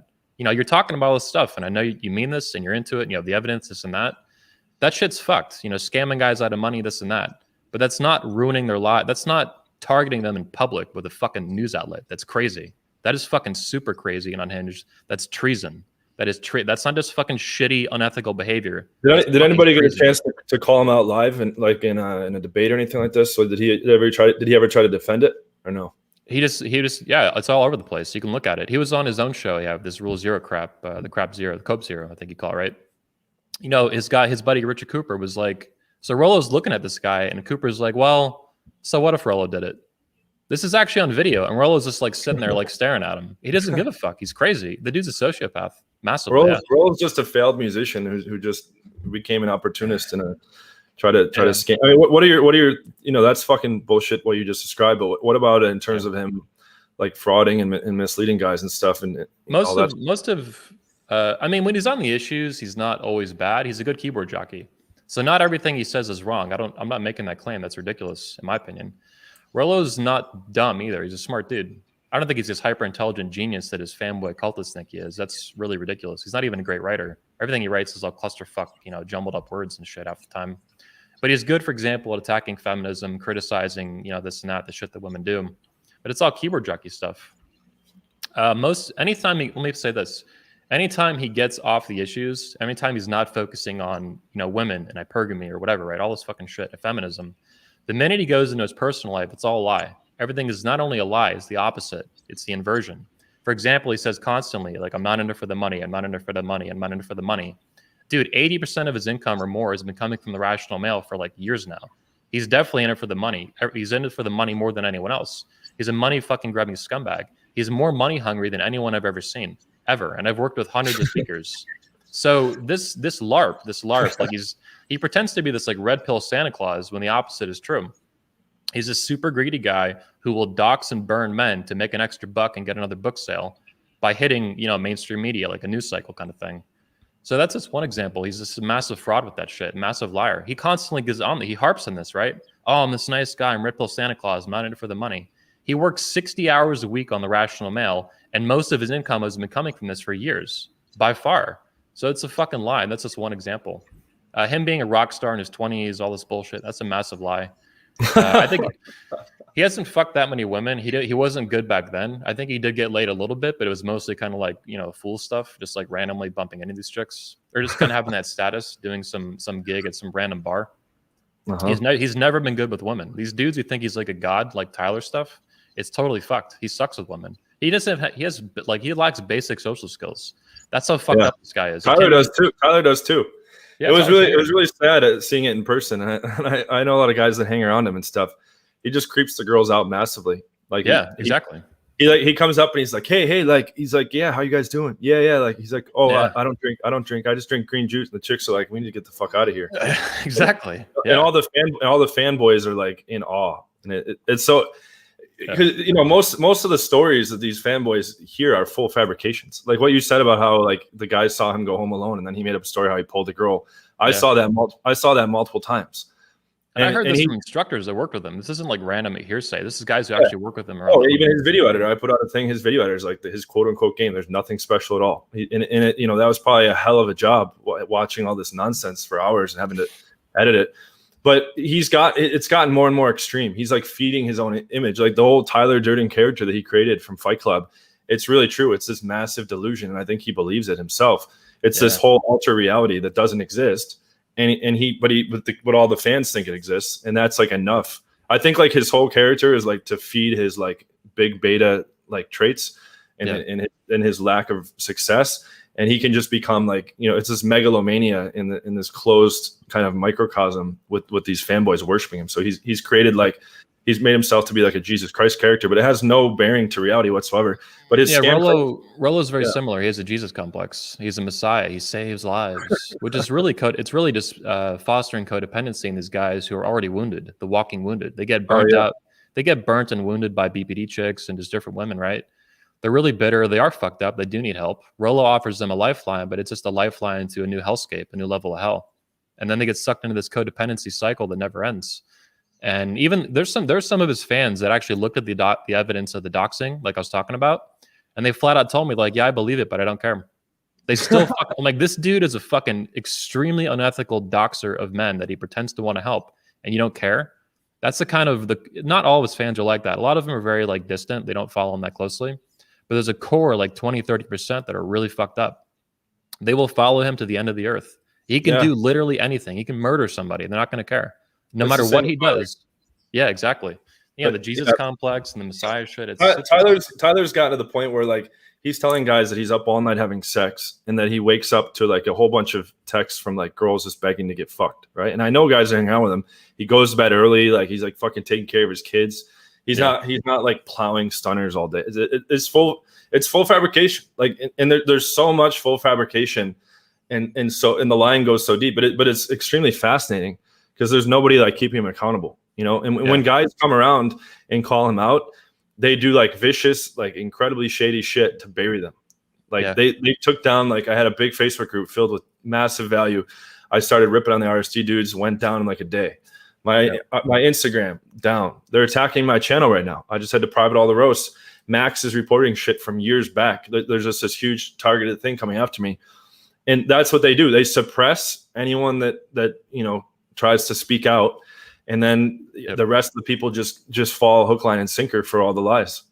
Yeah, and the problem at my end with the guys who, when they try to do this with me too, right? They do these massive, what Rollo engaged in with me was a massive disinformation campaign to try to attack my credibility, to offset the evidence and stuff.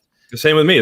He's a rapist. The problem they have is I have a huge YouTube channel. I have mainstream media attention. I was all over the news last year. Our channel, I'll have 300,000 YouTube subscribers in like 2 weeks between all my channels. On this one alone, we'll have 270,000 today at the end of the day.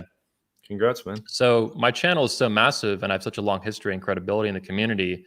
It's really hard for them to go after me. They try, but I have so many connections and relationships, and my credibility comes from real hard work in real life with events. I'm really good at what I do. I'm the best in the world at building conventions for this community. That's why I have the longest running manosphere event in the world by far. We've had over 20 events in 5 countries on 3 continents. We've had thousands of attendees and millions of views. We've done over a million views in the past couple of weeks. We help millions and millions of men with good speeches. They're not all perfect. I don't agree with all of them. I don't even endorse all of them. It's not the point. It's a platform. It's an open platform where we get to see open debate and speakers on an open stage. And whatever happens, happens, right? They're going to lie and manipulate or bullshit. That's how it should be. I mean, if you were like micromanaging, then it would just be pushing a biased agenda. Yeah, and I don't want to do that. I can't associate with frauds, so I have to get, people watching, by the way, this guy asked a question, is the evidence of the doxing available for public to read? It is, yes. You can Google a statement on Rollo Tomasi 21 convention, that should pull it up, but I'll put a link in the description as well. The real evidence is a 15-page professional statement we put out on this issue. When did this happen? October 2018 was the doxing. October 14th, I think, of 2018. That's my birthday, Sunday. October 14th. Dude, it's made to be, man. I'm coming on here with a 1321 lay count on the 21 convention with a reverse of your name, and Rollo's doxing on my birthday. Yep. Still can't believe in God even with all that. Now, the 2 main videos, I know you had a lot of videos. This went private because people are reporting them. They're trying to basically manipulate the system to silence you. They're trying to censor you. Of course. And I was confused because I was sharing your videos, and then like 20 minutes later they went private. I'm like, what the fuck's going on? But you're going to put them back up, edit them a little bit. That's cool. I've got an assistant. Any fucking, gray area shit. We gotta stay PC. Is cutting those pieces out of the video, and they'll be back up. So they won't have quite as much bite as they originally did, but the message will still be there. Well, so the 2 ones I saw, though, that I actually watched, I think almost all of them, was the one I watched one on, you did one on Rollo, but then also on Myron Gaines and then MLD. So talking a little bit more about MLD, I know who he is. He actually used to be on the show way back in the day. I made that monster. I gave him an opportunity to come on here, not knowing much about him. So I'm the Frankenstein doctor of that, whatever. But talk to me about MLD. What is your, you're saying that he stole your products. Like, what else does this guy do that's screwy? Does he actually bang any women? Does he bang trans? No. Does he bang chicks with dicks? Yeah, he saw the one thing there. Well, there's a lot of stuff that people have sent me that's pretty solid evidence for him being allegedly at least bisexual, if not full blown gay. That's of course alleged, and who knows? But there's a lot of evidence for that. But what this guy has done, okay, he was a loser driving a cab, teaching English, running an Airbnb scam, not that long ago, like a year and a half, 2 years ago. Okay, and then he decided, like, his close friends, like one of his best friends, just like blew him up, like with massive screenshots. Like they had like a big falling out, and there's like screenshots of him saying he knows he's stealing stuff from people, he doesn't care, he's just doing it to make money, et cetera, et cetera. So what he's done is he's taken a bunch of good content from various people and repackaged it into his own products. And then he's just put out tons of content, right? And a lot of it's just like nonsense, just like, just a lot of talk about nothing, or like hammering home the same. I know the one that I knew he was stealing stuff. That's what I suspected. Oh, my video froze. Give me a second. I'll fix this. Hang on, man. Okay. It's a little link issue. 1 second. Commercial break, people. Ding, ding, ding, ding. Almost. Oh, come on. Fuck. Nope, that's wrong. I'm gonna keep talking about him. Yeah, go ahead. I'll fix this. So yeah, that's the biggest issue I have with him is that he's fucking ripping off my shit personally and other people's shit and repackaging it as if he's some fucking master. Okay, he's not good with girls. Neither is Myron Gaines. These guys are just little fucking weasels coming in, and they were big fanboys too. Like I've heard from my close people, they were big fans of my stuff. And Myron even contacted me for coaching personally, which I showed. And now they're like trying to like make it for themselves and like be a name themselves, but it's all recycled bullshit from other people. There's nothing original there. And the key thing is they're not real experts themselves.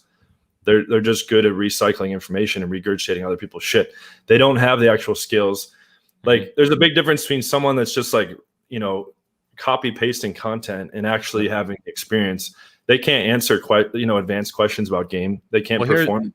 Here's a question I have, because this is something that really stood out to me as another massive scam when the second I saw it. So I saw him put out a sugar baby product months ago, And I actually got banned on your a group you had, not from you, but one of your mods, I think. There was like a JMULV group back in the day. And I started banging sugar babies and I found out how fucking easy it was and how hot they were. This is like 2016. And I started writing about that and they like instant ban me. They're like, dude, don't talk about that. It's a gold mine. And back then it was. These fucking hot ass chicks would fuck you like so easy off the sugar dating sites. But it's kind of, there's like a process to it. And I knew the minute this little faggot put out a product on it, I'm like, there's no fucking way this guy's ever banged a sugar baby. I had a system for it. And let me clear the air here. I don't know how many people are still watching. How many people are live still? Almost 200. Okay, awesome. Okay, so here's what happened. So I was collaborating with this dude, Sonny Arvado. I'm sure you know who he is, the bodybuilder guy. I haven't heard of him. He had a pretty small following, but he was a pretty good dude, and he actually had a pretty good game. And I'm not going to really shit talk him. We had our differences, and it was like towards the tail end of like, you know, my massive alcoholism, which got bad towards the end, and we had a falling out, you know, so whatever. But he basically, like, we took some low things. Like, I don't know for sure if he was using steroids. He was pretty fucking massive, but I just put out this thing that this motherfucker is using steroids. Because I thought he was, but I don't know if that was actually true. But he retaliated and said, oh, well, he's banged a couple of girls off seeking arrangement, right? And so this other dude, this Red Sky PU, is fucking like high school drama. This Red Sky guy, he went through my Instagram. I was showing like, I put like 200 or 300 girls in a row, like showing proof of all these hot girl closes, right? And one of the girls had been from seeking arrangement, and he like found her profile on seeking arrangement, and he said, here's this girl on his Instagram that has a seeking arrangement profile, but I have a whole system where I wasn't paying any of the girls. It's just like stripper game. Any girls that are pressing for money, you just screen them out. But you can like, it's just a hot girl lead source, just as you said yourself. Exactly. But this Red Sky guy said, this was the logic. Listen to how dumb this is. I don't know if you even heard about this because Krauser took it to the next level. Krauser PUA. This Red Sky guy said, if this girl here on his Instagram is a girl that has a seeking arrangement profile, that means that he paid that girl, which I didn't. And Sonny knows that I didn't pay the girl. And therefore, his entire lay count is hookers. That's the next logical jump.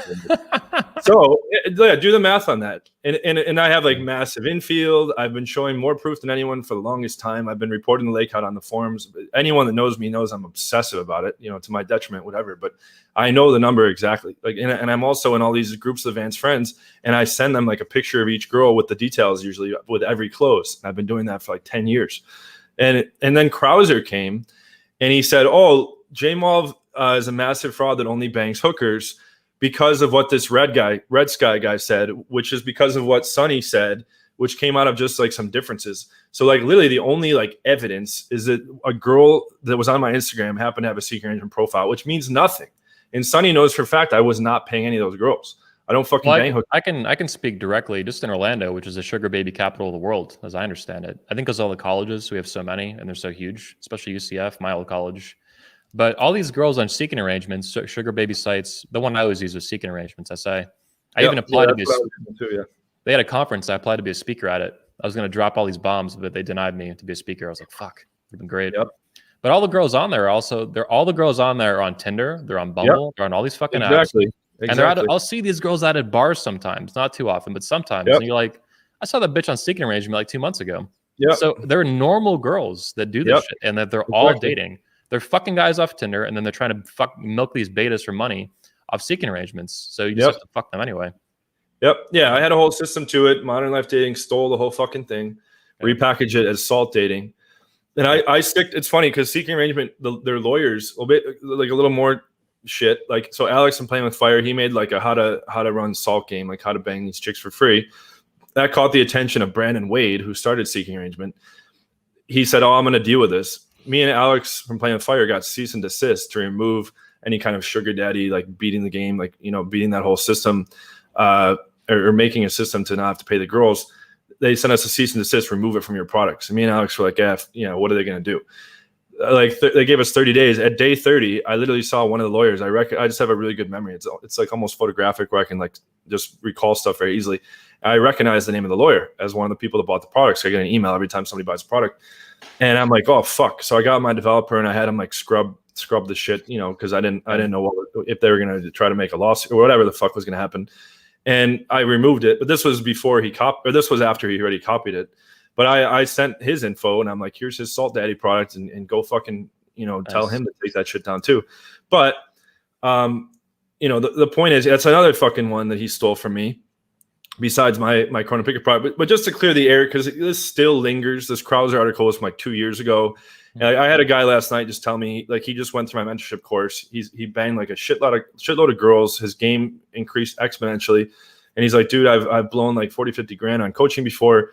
You are like light years ahead of everybody. It's all clicking now. He's like, I would have came to you like 2 years ago, but I saw that Krauser article where he was saying your whole lake counts hookers. And he's like, that discouraged me. And he's like, that probably drove a lot of people away from your business. And I still get that fucking shit in the forums and YouTube content. Oh, he's been exposed years ago. He only bangs hookers.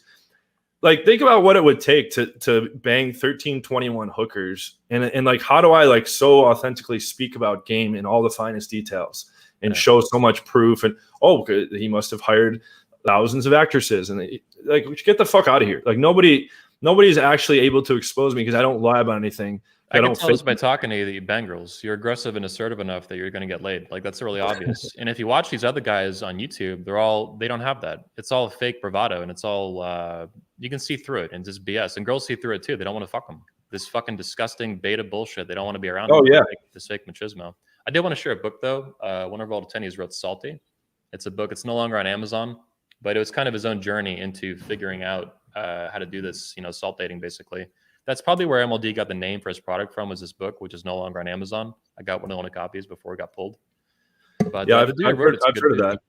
Yeah. I still think we're gonna fucking blow it up even more. But I think it's like the best lead. It's not really much of a thing in like South America and in Europe, Eastern Europe. It's more in the Western cultures.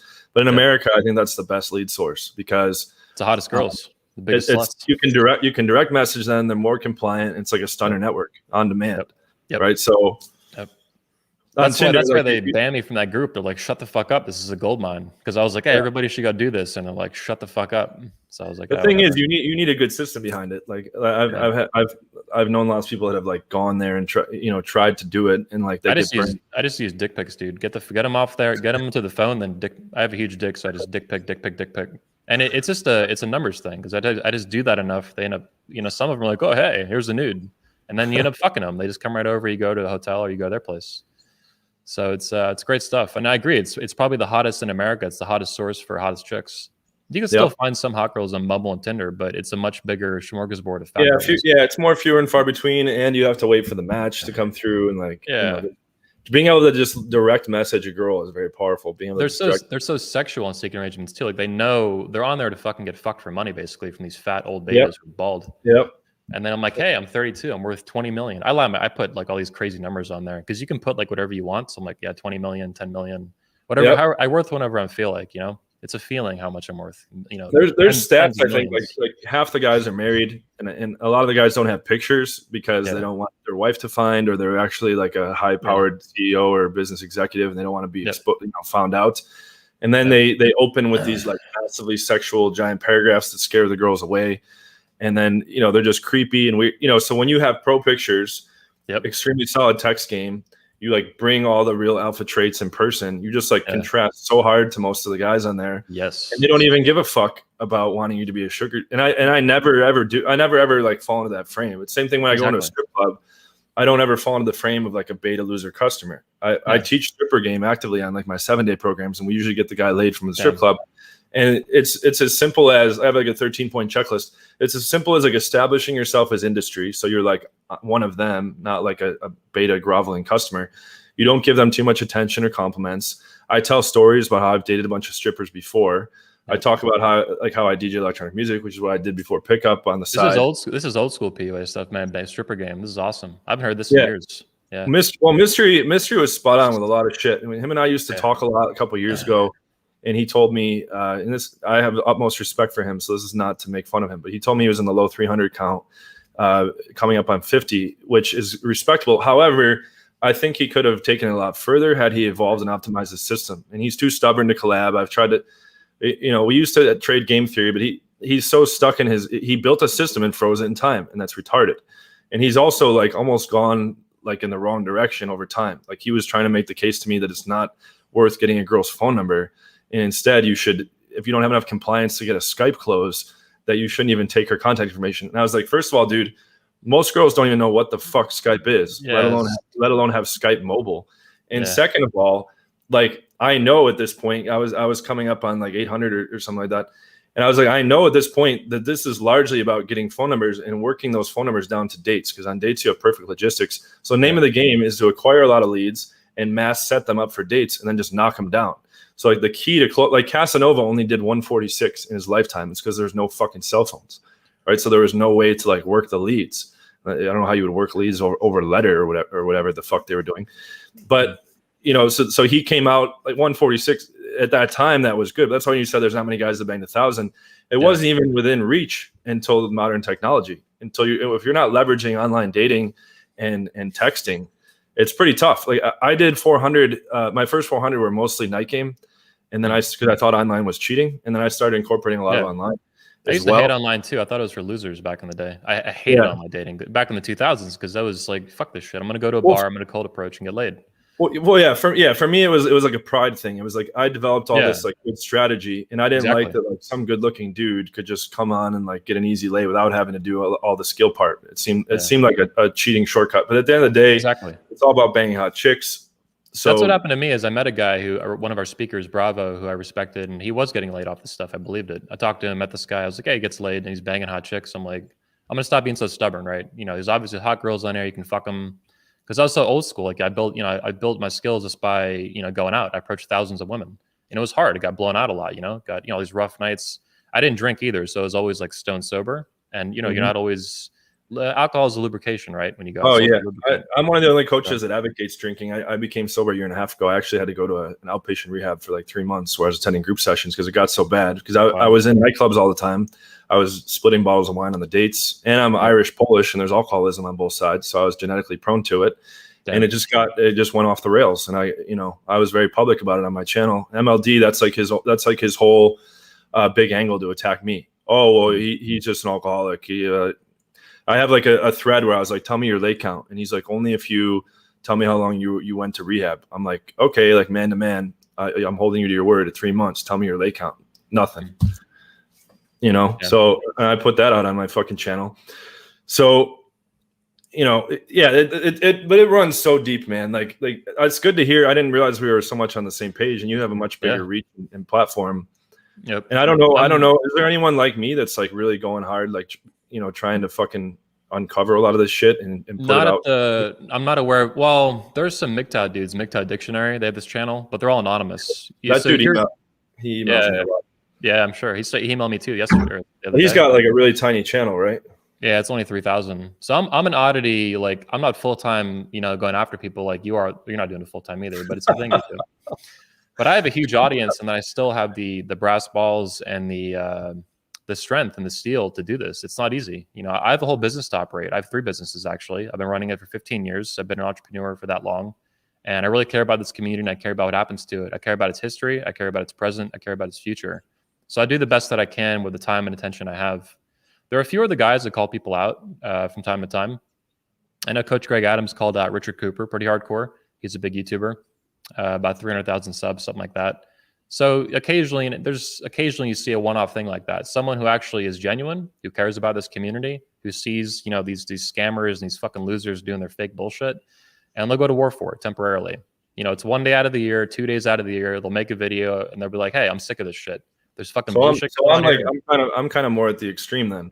Yeah, you're at the extreme. I would say I'm at the extreme end too, but not at the volume you're doing it. I'm just doing it with a large scale audience, which is unusual. The best way I could put it, and this is going to sound extremely arrogant, I don't care.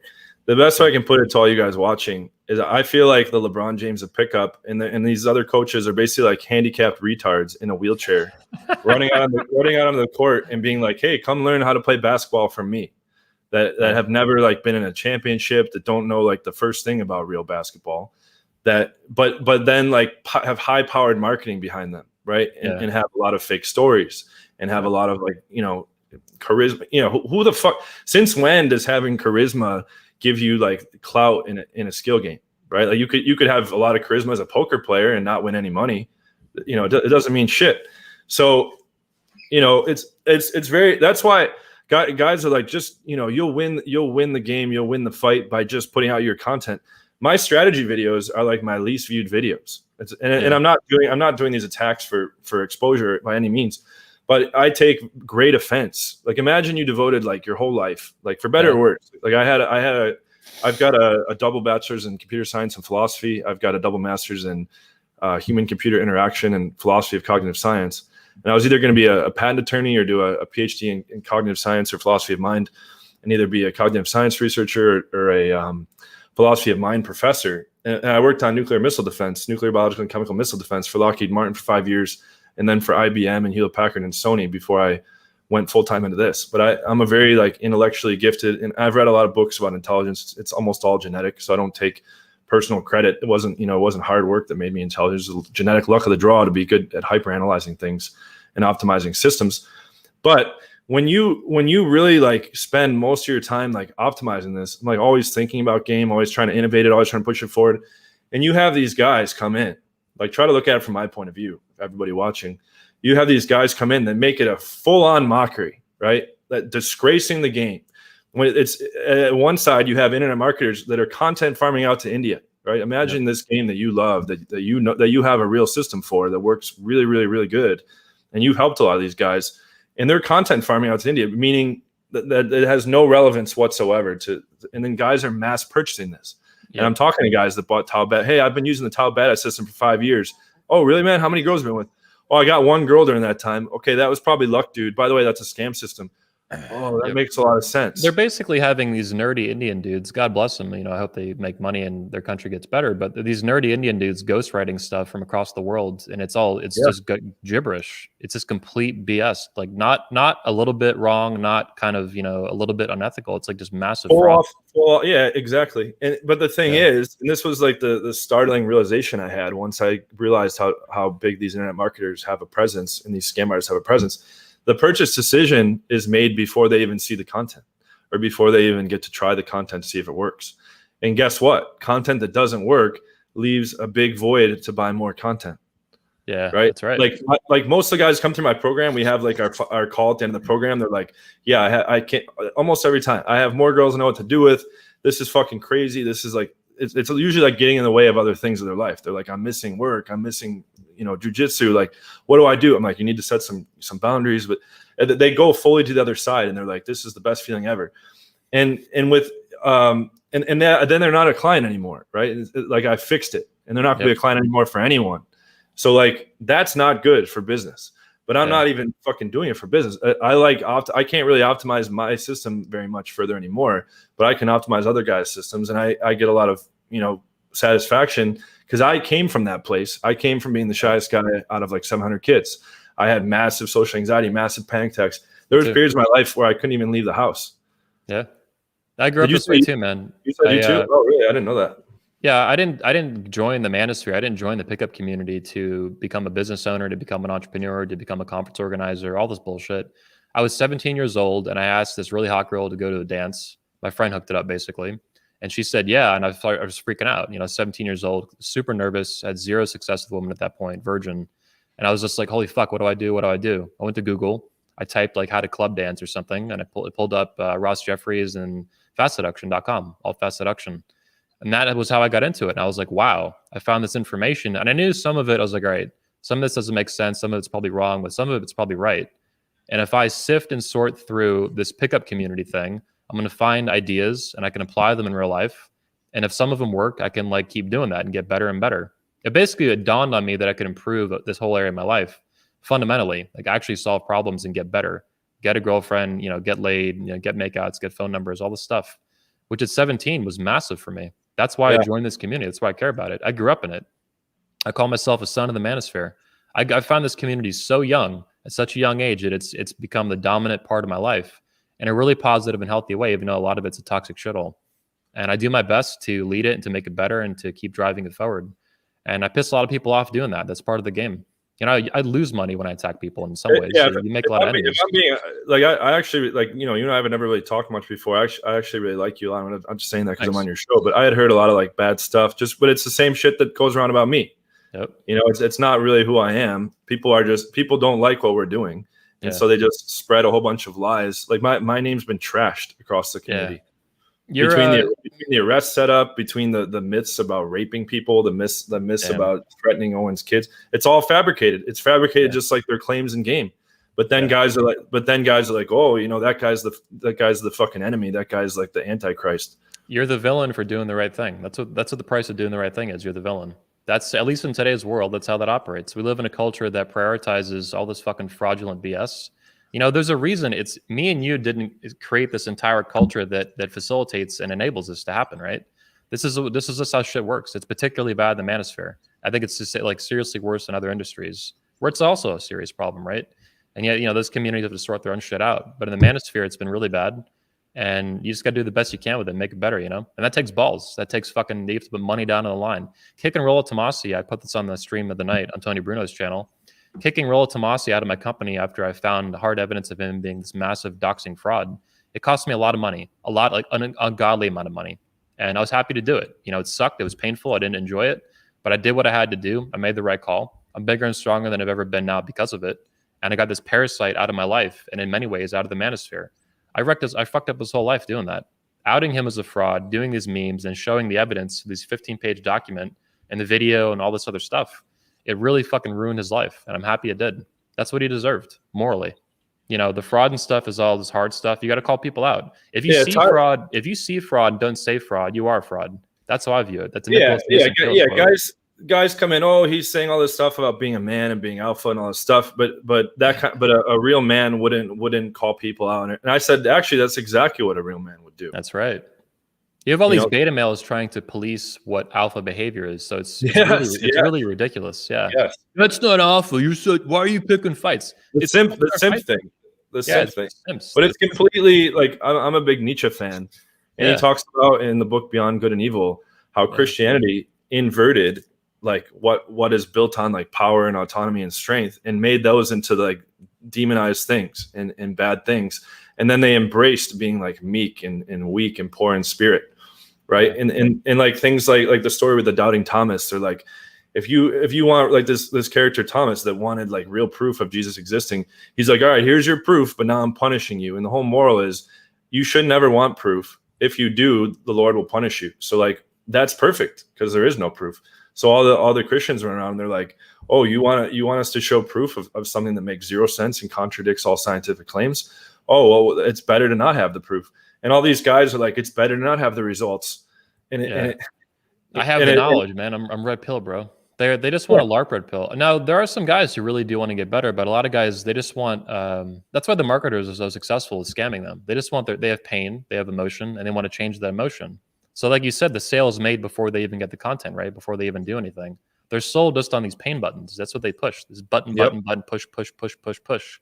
And which is a marketing game, which to be clear, has nothing to do with fixing the problem or helping you or anything. It's a marketing game. They're good at harping on your pain and getting you to want to relieve that pain with your money or by being a fan. And they want to keep you in pain and temporarily alleviate it, kind of like, you know, the health industry with pills and shit. You have a problem. We're not going to fix it. We're going to treat the symptom. So you still have the pain. It's going to come back, especially when you stop taking our shit. It's the same thing with pickup and stuff. It's fucking a huge scam. It sucks, man. Because there's real answers out there too. There are guys doing real shit, you know.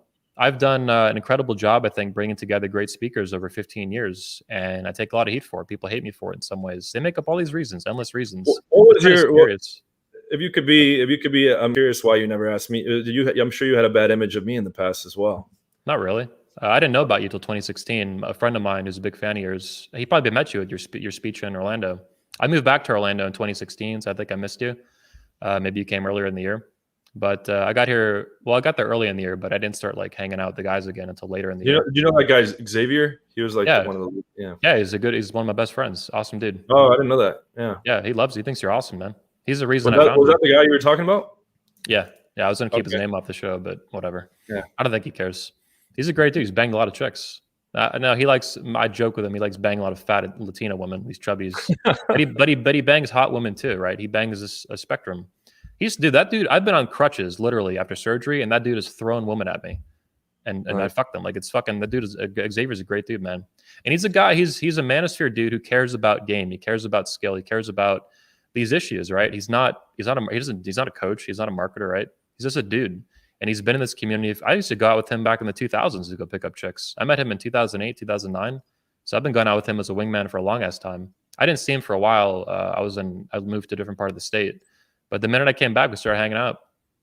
And I actually hadn't seen him in years. And he has like a really hot sister. So I was like, oh man, you have the hot ass sister, dude. How's she doing? Yeah. So what happened? He turned you onto my stuff, or he told you about me, Yeah. and then what happened was I didn't even have my YouTube till 2017. I was waiting till that fucking arrest bullshit to blow over. I didn't want to I be don't loading know. up ammo. I talked to you on Facebook. I hit you up. We were talking on Facebook. There's an old chat in my messenger still, but I think your account ended up getting banned or something. And then I just kind of forgot about you, to be honest. Like, I just deal with so many speakers, and the manosphere is massive. Like, I don't even know how many coaches and speakers there are. There's hundreds, if not thousands, technically. There I certainly don't have know. been. I don't know anyone getting consistent advanced level results for guys besides myself. Yeah. Do you? Did you know anybody doing that? That's a big question, man. That's a big question. There are other good dating coaches. Not even like once in a while. I mean, I'm not even trying to be extreme. It just doesn't happen. Like Alex from Playing with Fire, I think is like the next closest. But he's just focused on online and texting. Nobody's teaching like hardcore. Like, here's how you crush cold approach too. Here's how you crush the whole system. Yeah. Like just real quick for those of you that aren't familiar, I make it like a sales funnel. It's like the online game, the night game, the day game, in the top. That filters down to phone numbers. Then I show you exactly what to text. I give you every control path of what to text in order to set up public dates, or I have text scripts to bring them straight to the house. Then I show you how to run your dates, how to close, and the last piece is the retention. So the way that you improve is you see where you're running into bottlenecks, right? Like, if you're not getting enough phone numbers, you fix the lead acquisition part. If you're not getting enough dates, you fix the texting part and the lead acquisition part. But once your leads acquisition part is fixed, then it's a problem with your text game. But I give the guys all the text to send. That's why they're getting dates once they're getting phone numbers. And then I show them like very systematically how you run your dates. And I'm trying to get them to the level where they can bring home 80 to 90% of their dates. And then they can close 80 to 90% of the girls they bring home. And then they can retain 80 to 90% of the girls they close. And so once you fix all those bottlenecks, now your funnel has widened open. Then you just put some volume at the top and you keep it as wide as possible. The skill part is how wide you keep the funnel. But most guys in the community, their skills suck. So they get very little phone numbers and their texting sucks. No dates or very little dates. They get a date now and then, they fuck up the date. And there's so many compounding bottlenecks, they have not a chance in the world. And then these coaches usually either leave them stagnated or push them in the opposite direction. Now, not only will they get bad at getting the phone numbers, now they're being a total fucking weirdo and creeping the girls out. And now they're getting no phone numbers, right? Or they're getting like extremely flaky phone numbers. Yeah. And then they're being told, well, if you just take massive action, you'll get good. Right. So then they go and they do the wrong methods 1,000 times. And now they're way worse. That's some Tony Robbins shit in the manosphere. Yeah. Creeping in. Yeah. I'll say this. I'm not in a position to individually rank dating coach to seduction coach. There's just no way I can do that unless someone's a fraud and I'm going to call them out. You don't have to rank. I'm just curious if you know anybody that's getting guys good results, like on a somewhat regular basis, because I don't know of anybody doing that. There are guys. Some of our speakers, you'll meet them at 21 convention, and you'll meet these guys, firsthand. Not everybody's perfect, right? I've had some bad speakers. Rollo Tomasi, for example, one scumbag. But there are guys out there who are good, and I don't know if they're as good. I mean, that's up for you guys to debate. That's up for the audience to kind of compare and contrast. But my biggest concern is guys who are malicious and fraudulent. And beyond that, it's a thing. I think Ratis is as good as you, to be honest. I don't know if he's as good as teaching, but he was one of the best guys I've ever seen in real life, if not the best. Where is he living? These days, I think Colorado. I'm not 100% sure. I haven't talked to him in a little while. He used to live in Florida, though. I mean, he was an old roommate. We had Project Orlando. It was me, Ratis, and one of the moderators, admins for Top Layer, the layer in the area. He's 1,000 plus. I've never met a guy in real life that's 1,000 plus from Cold Approach. I'd like to meet him for sure. Yeah, he's awesome. Dude, he used to bang girls in broad daylight at a 7-Eleven in his minivan. I mean, he would just meet them in a gas station parking lot and fuck them 5 minutes later. It was nuts. I saw this go down. It was fucking wild. There's another guy too. He's on YouTube. Devious. You ever heard of Devious? Probably not. Mm-hmm. Old school. He's on YouTube at a channel. It's huge, millions of subscribers, called Prank Invasion. Ever heard of Prank Invasion? It was a big channel. Might have got banned at this point. Anyway, his videos were a lot of them were fake on YouTube, like these Prank Invasion videos. They're just pranks that were kind of staged, but they were obviously compelling and controversial and got to be riled up. But I've seen him in real life too, way back in the day, 2006, 2007. And he went by Devious in the pickup community. He was fucking savage. I mean, he pulled girls in the mall into a bathroom for blowjobs, like right in front of me, just like broad daylight. It was fucking savage. So he was young, man. He was like 18, 19 years old. So there are some guys who are it's more like natural style then. No, he was really mechanical, actually. Dude, I saw him one time read like fast seduction like 8 hours straight. Like, he didn't move. This guy was like a robot, but he was very methodical like you. You're much more free flowing than he is, to be honest. He was like old school social robot kind of thing, but he was like a game robot. And Ratis is different than that too. Ratis is kind of like, He's like a really free flowing version of you. One of my friends calls him like a cat, like a fucking like actual like street cat that kind of licks his own balls and then just fucks like random stray cats. Just a wild. You love him if you met him, man. Great. At the end of the day, it's a chess game, so I really respect it. I want to get connected with those best guys. Yeah. And like, I feel like there's still a lot more to evolve in the game. Like there's still, I look at it as one big system in my head. And like when I was doing that nuclear missile defense stuff, I was a systems engineer, and my job was to optimize the speed of response time and the accuracy of response if there's ever a nuclear, biological, or chemical missile attack against the U.S. or our allies. And I drove in a really key optimization that basically allowed the surface area of the Navy to double, right? Because it was this massive optimization. They gave me like $1,000 and taxed it. I was like 25, 26, whatever. Just complete lack of, and didn't correlate to the significance of what I did. But what's the, I guess that could save lives and stuff like that. So that's nice. But this game is so interesting because there's so many nuances to it. I don't think anybody can ever run like a perfect set since there's so many variables. So it's kind of like a lifelong quest to like get closer and closer approximations of perfect interactions. Yeah, and it's all about making the highest probability moves, just like poker and chess. So that's why I can't stand these guys that are like, it's all looks. It's total BS. Yeah. When you text something to a girl, is there a better text to send than not? Of course.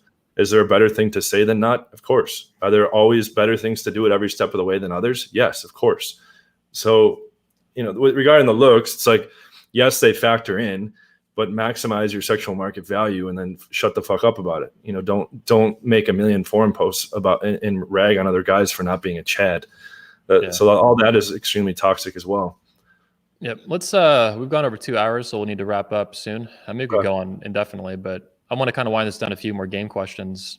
So some of the audience, because we've been going into a lot of awesome stuff, just hitting on these guys that are frauds, this and that, and the community, but also some advice early in the show, things you've been through. But I do want to ask for the guys who are still very early in their lay count, and they do want to get better with women, and they do want to have a higher notch count. Let's say the guy has 10 lays in his life, right? 5 or 10, and he wants to get to 100.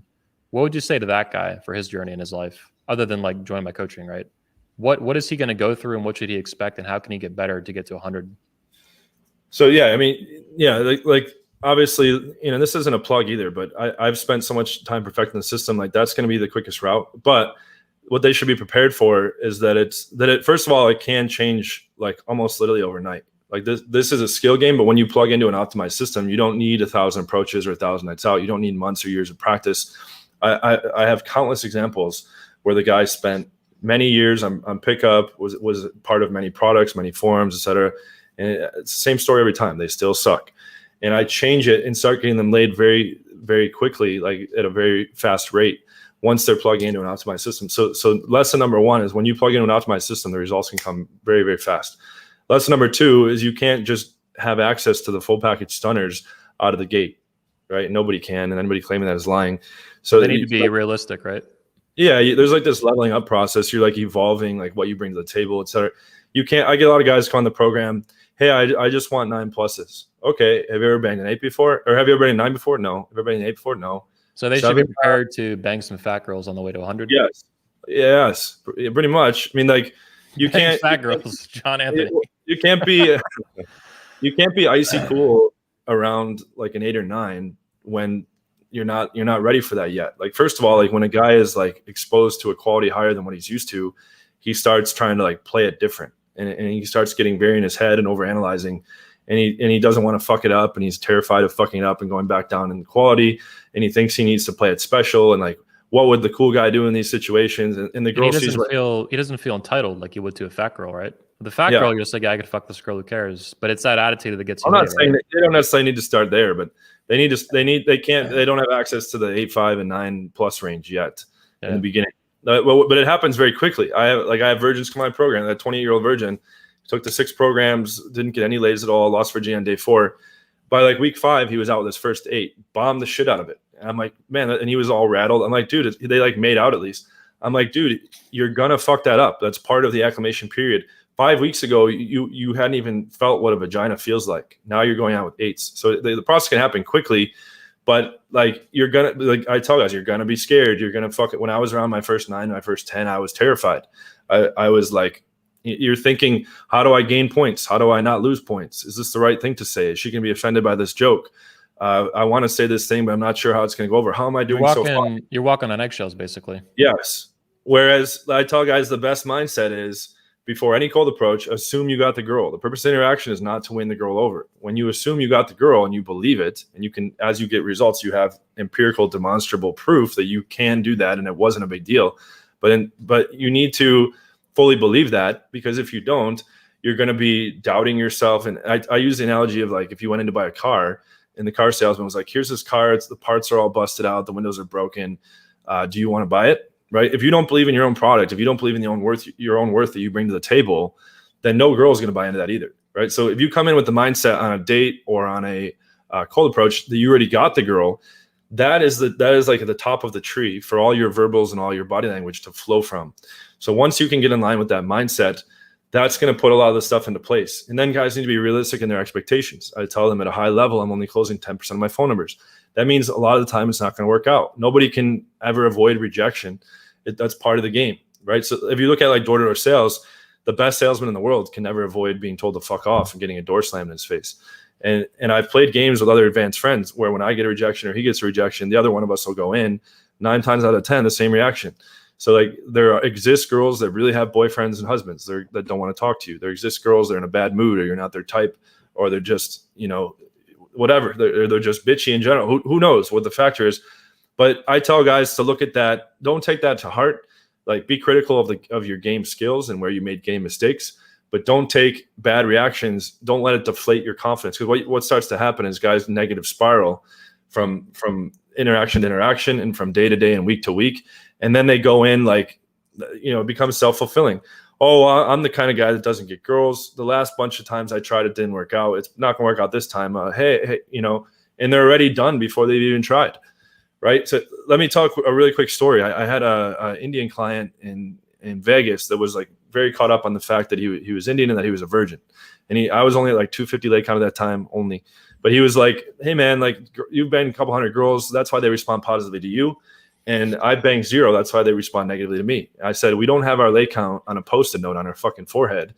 If you come in like the man and you're very confident in believing in what you bring to the table, they're going to respond positively to that. If I come in weak and passive and unsure of myself, they're going to respond negatively to that. And that kind of flipped a switch. And I go through that with a lot of clients.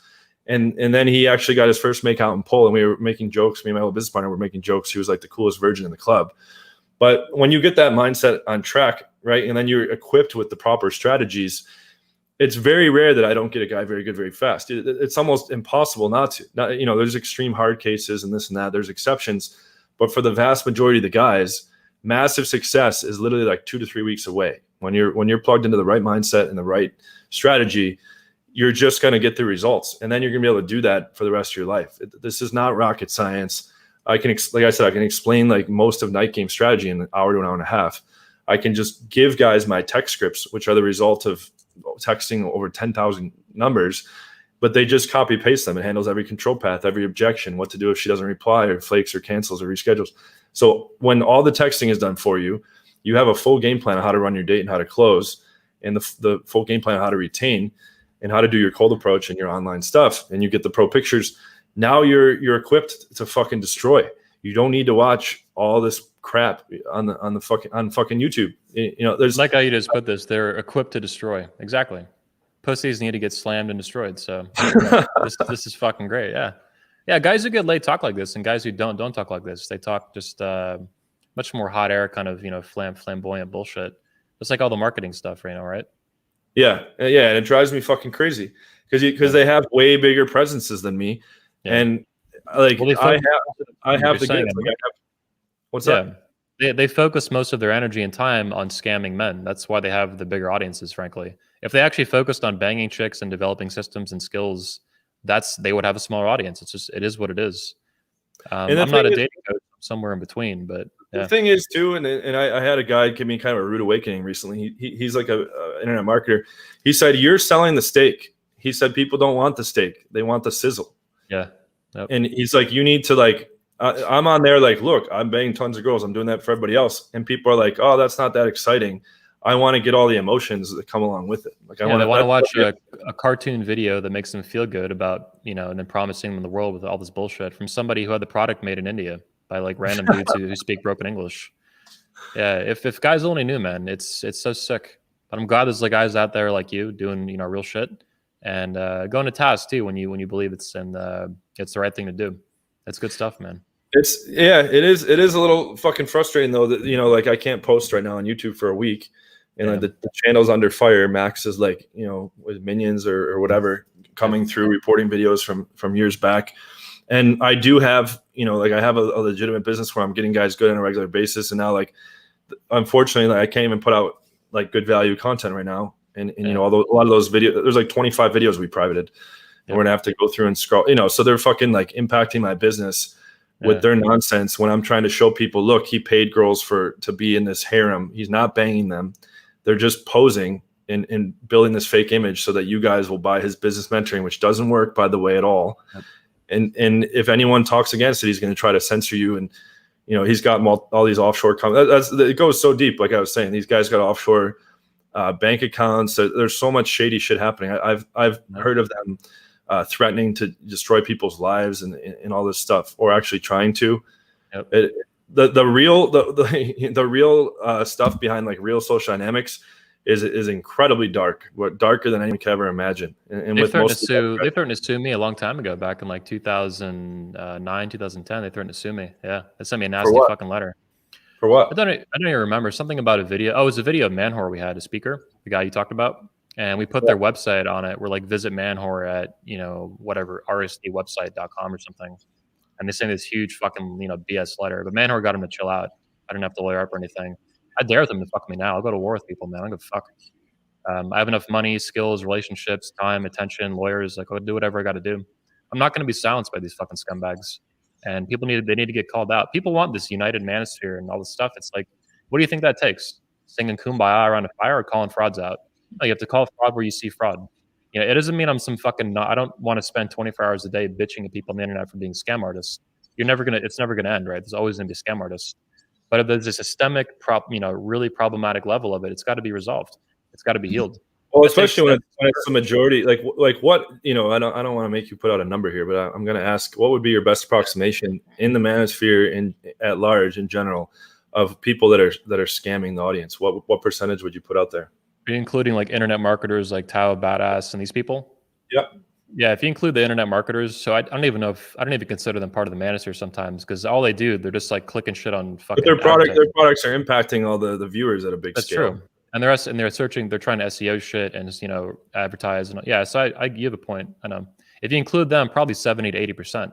It's Pareto principle. It's a minority of men in the manosphere and content creators who are legit, who mean well, who are doing well by the community.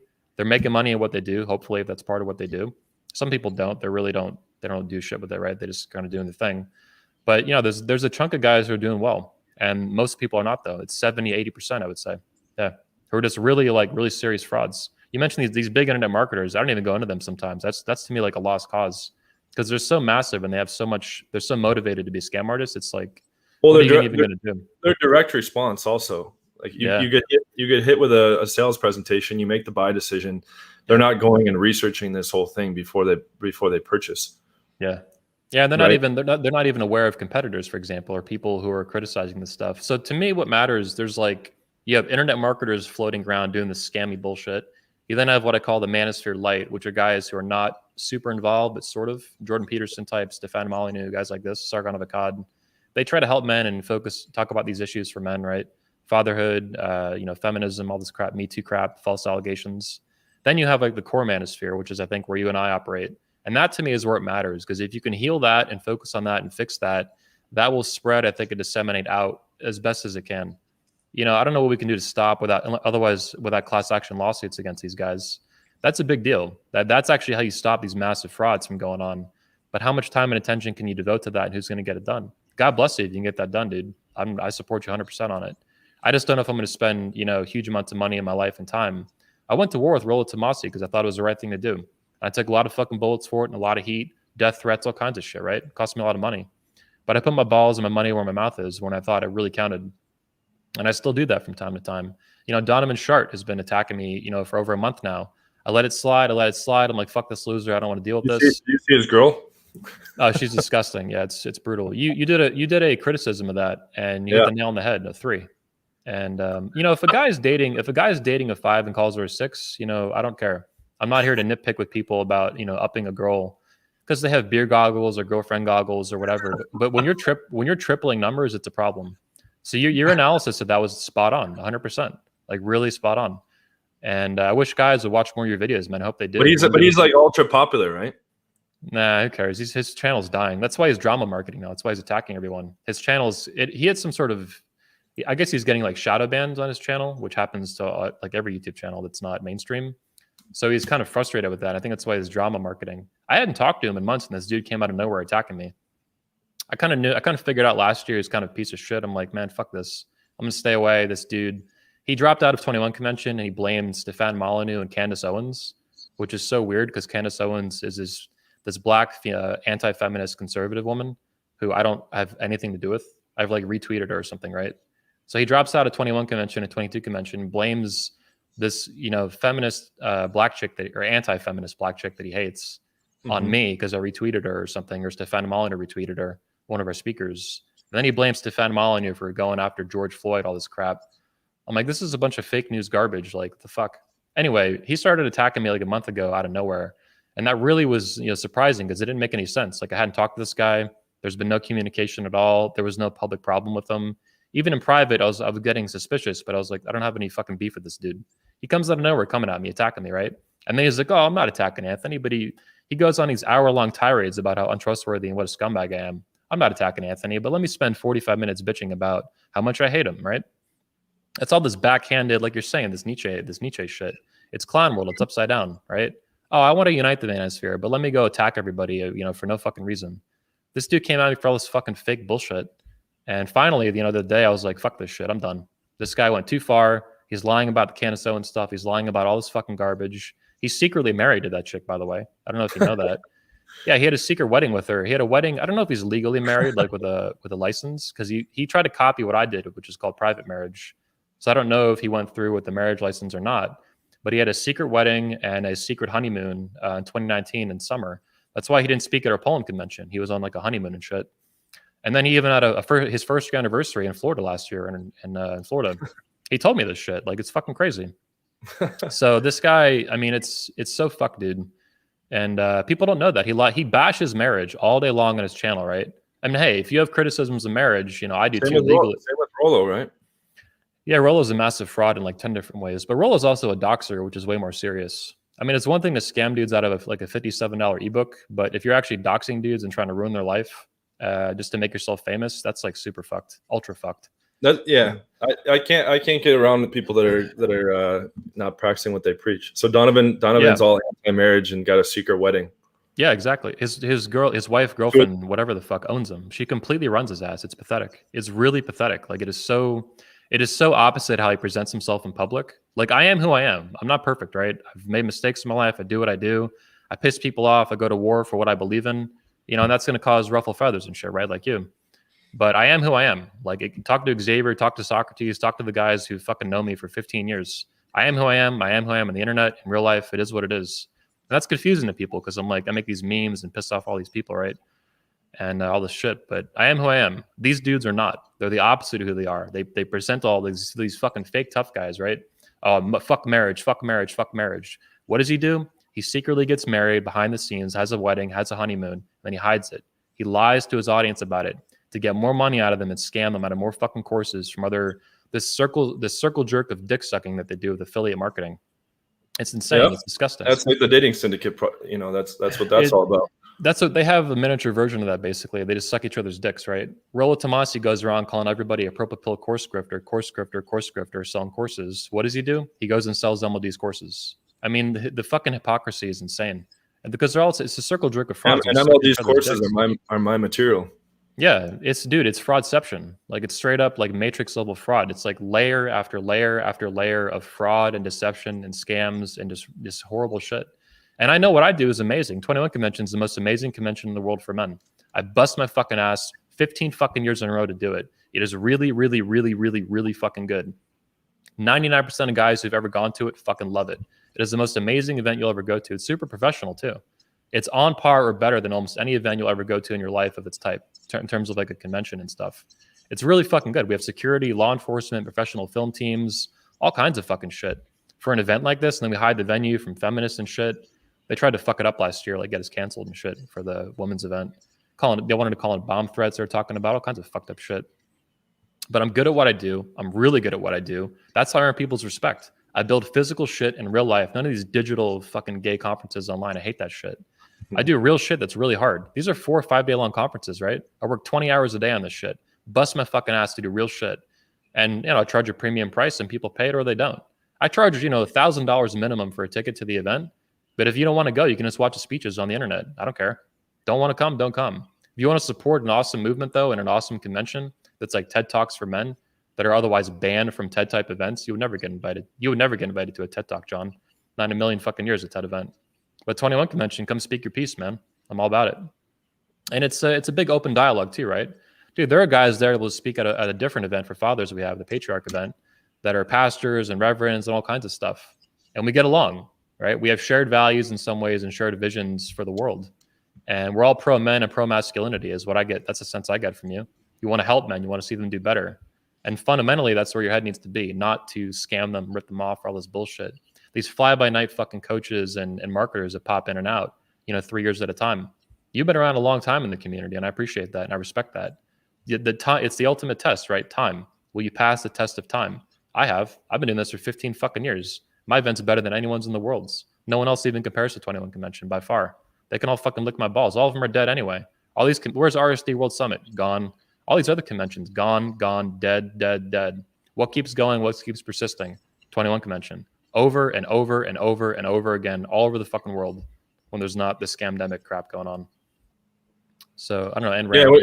And what you said, I respect that a lot about how you just like, speak your mind and people like it or they don't. I'm the same way. It's like that scene in Scarface where he's like, I always tell the truth even when I lie. He's like, basically everybody else is the same, but they just all fucking hide. Yeah. It's the hiding and deception and misrepresentation that's really disgusting. Like it's fun to insult it and make fun of it, but it's really disgusting. When someone gets married and then, so when someone like Donovan Shart bashes fucking marriage and single moms and all this shit, right? And then he secretly gets fucking married behind the scenes as a secret wedding and a secret fucking honeymoon. And then he continues. A really fucking ugly chick. Yeah, it's that bad. Like, I'm not going to get into it because I've met her in real life a couple times, but your analysis is spot on. I don't dispute it in the slightest. And I say that in particular because the dude's tripling numbers, like 3 to, he calls her a 9, and it's not a 9, it's a 3. Like, that's really bad, man. Everybody has preferences, right? If some guy is dating a 5 and he thinks she's a 6, I'm not going to go to war with him over it. Like, it is what it is, man. But don't fucking piss in my leg and tell me it's raining. Don't fucking fuck 2s. Fat ugly 2s and tell me they're 6s, right? You're fucking heffalumps, like these fucking war elephants. Then tell me they're hot. Like, no, you're crazy. They're delusional, man, is what it is. They're fucking delusional. So does he really think she's a 9?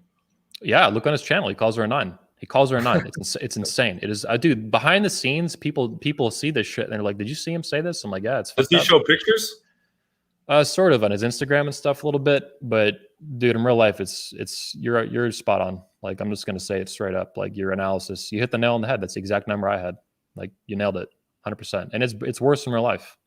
And when it's below, and guys look at that as shallow or whatever, but when it's below average and you're a guru, why are normal people out there banging girls hotter than you with no understanding of any of this stuff? When I first met her, the first thing I thought was like, I thought Donovan could do way better than this. Like, why is he with this chick? But then I'm in the middle of a conference with 200 and something men, and I don't have fucking time for this shit. I'm on an hour of sleep, for the 5th day in a row. I got shit to do. Now it's a mental note in the back of my head, obviously. Like, that was really weird.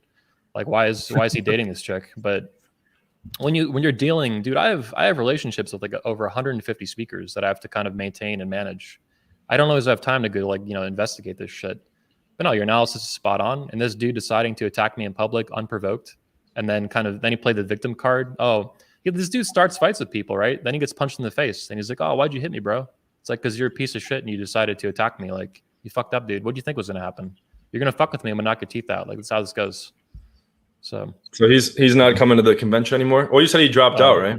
Yeah, he dropped out. Then he tried to get back in. He begged me on text message to get back in. He dropped out in the summer.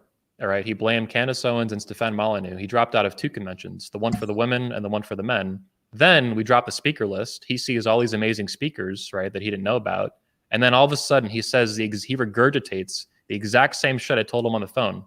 Like, dropping out is stupid. Why would you drop out for this stupid bullshit? Candace Owens is not even a speaker. That doesn't make sense, right?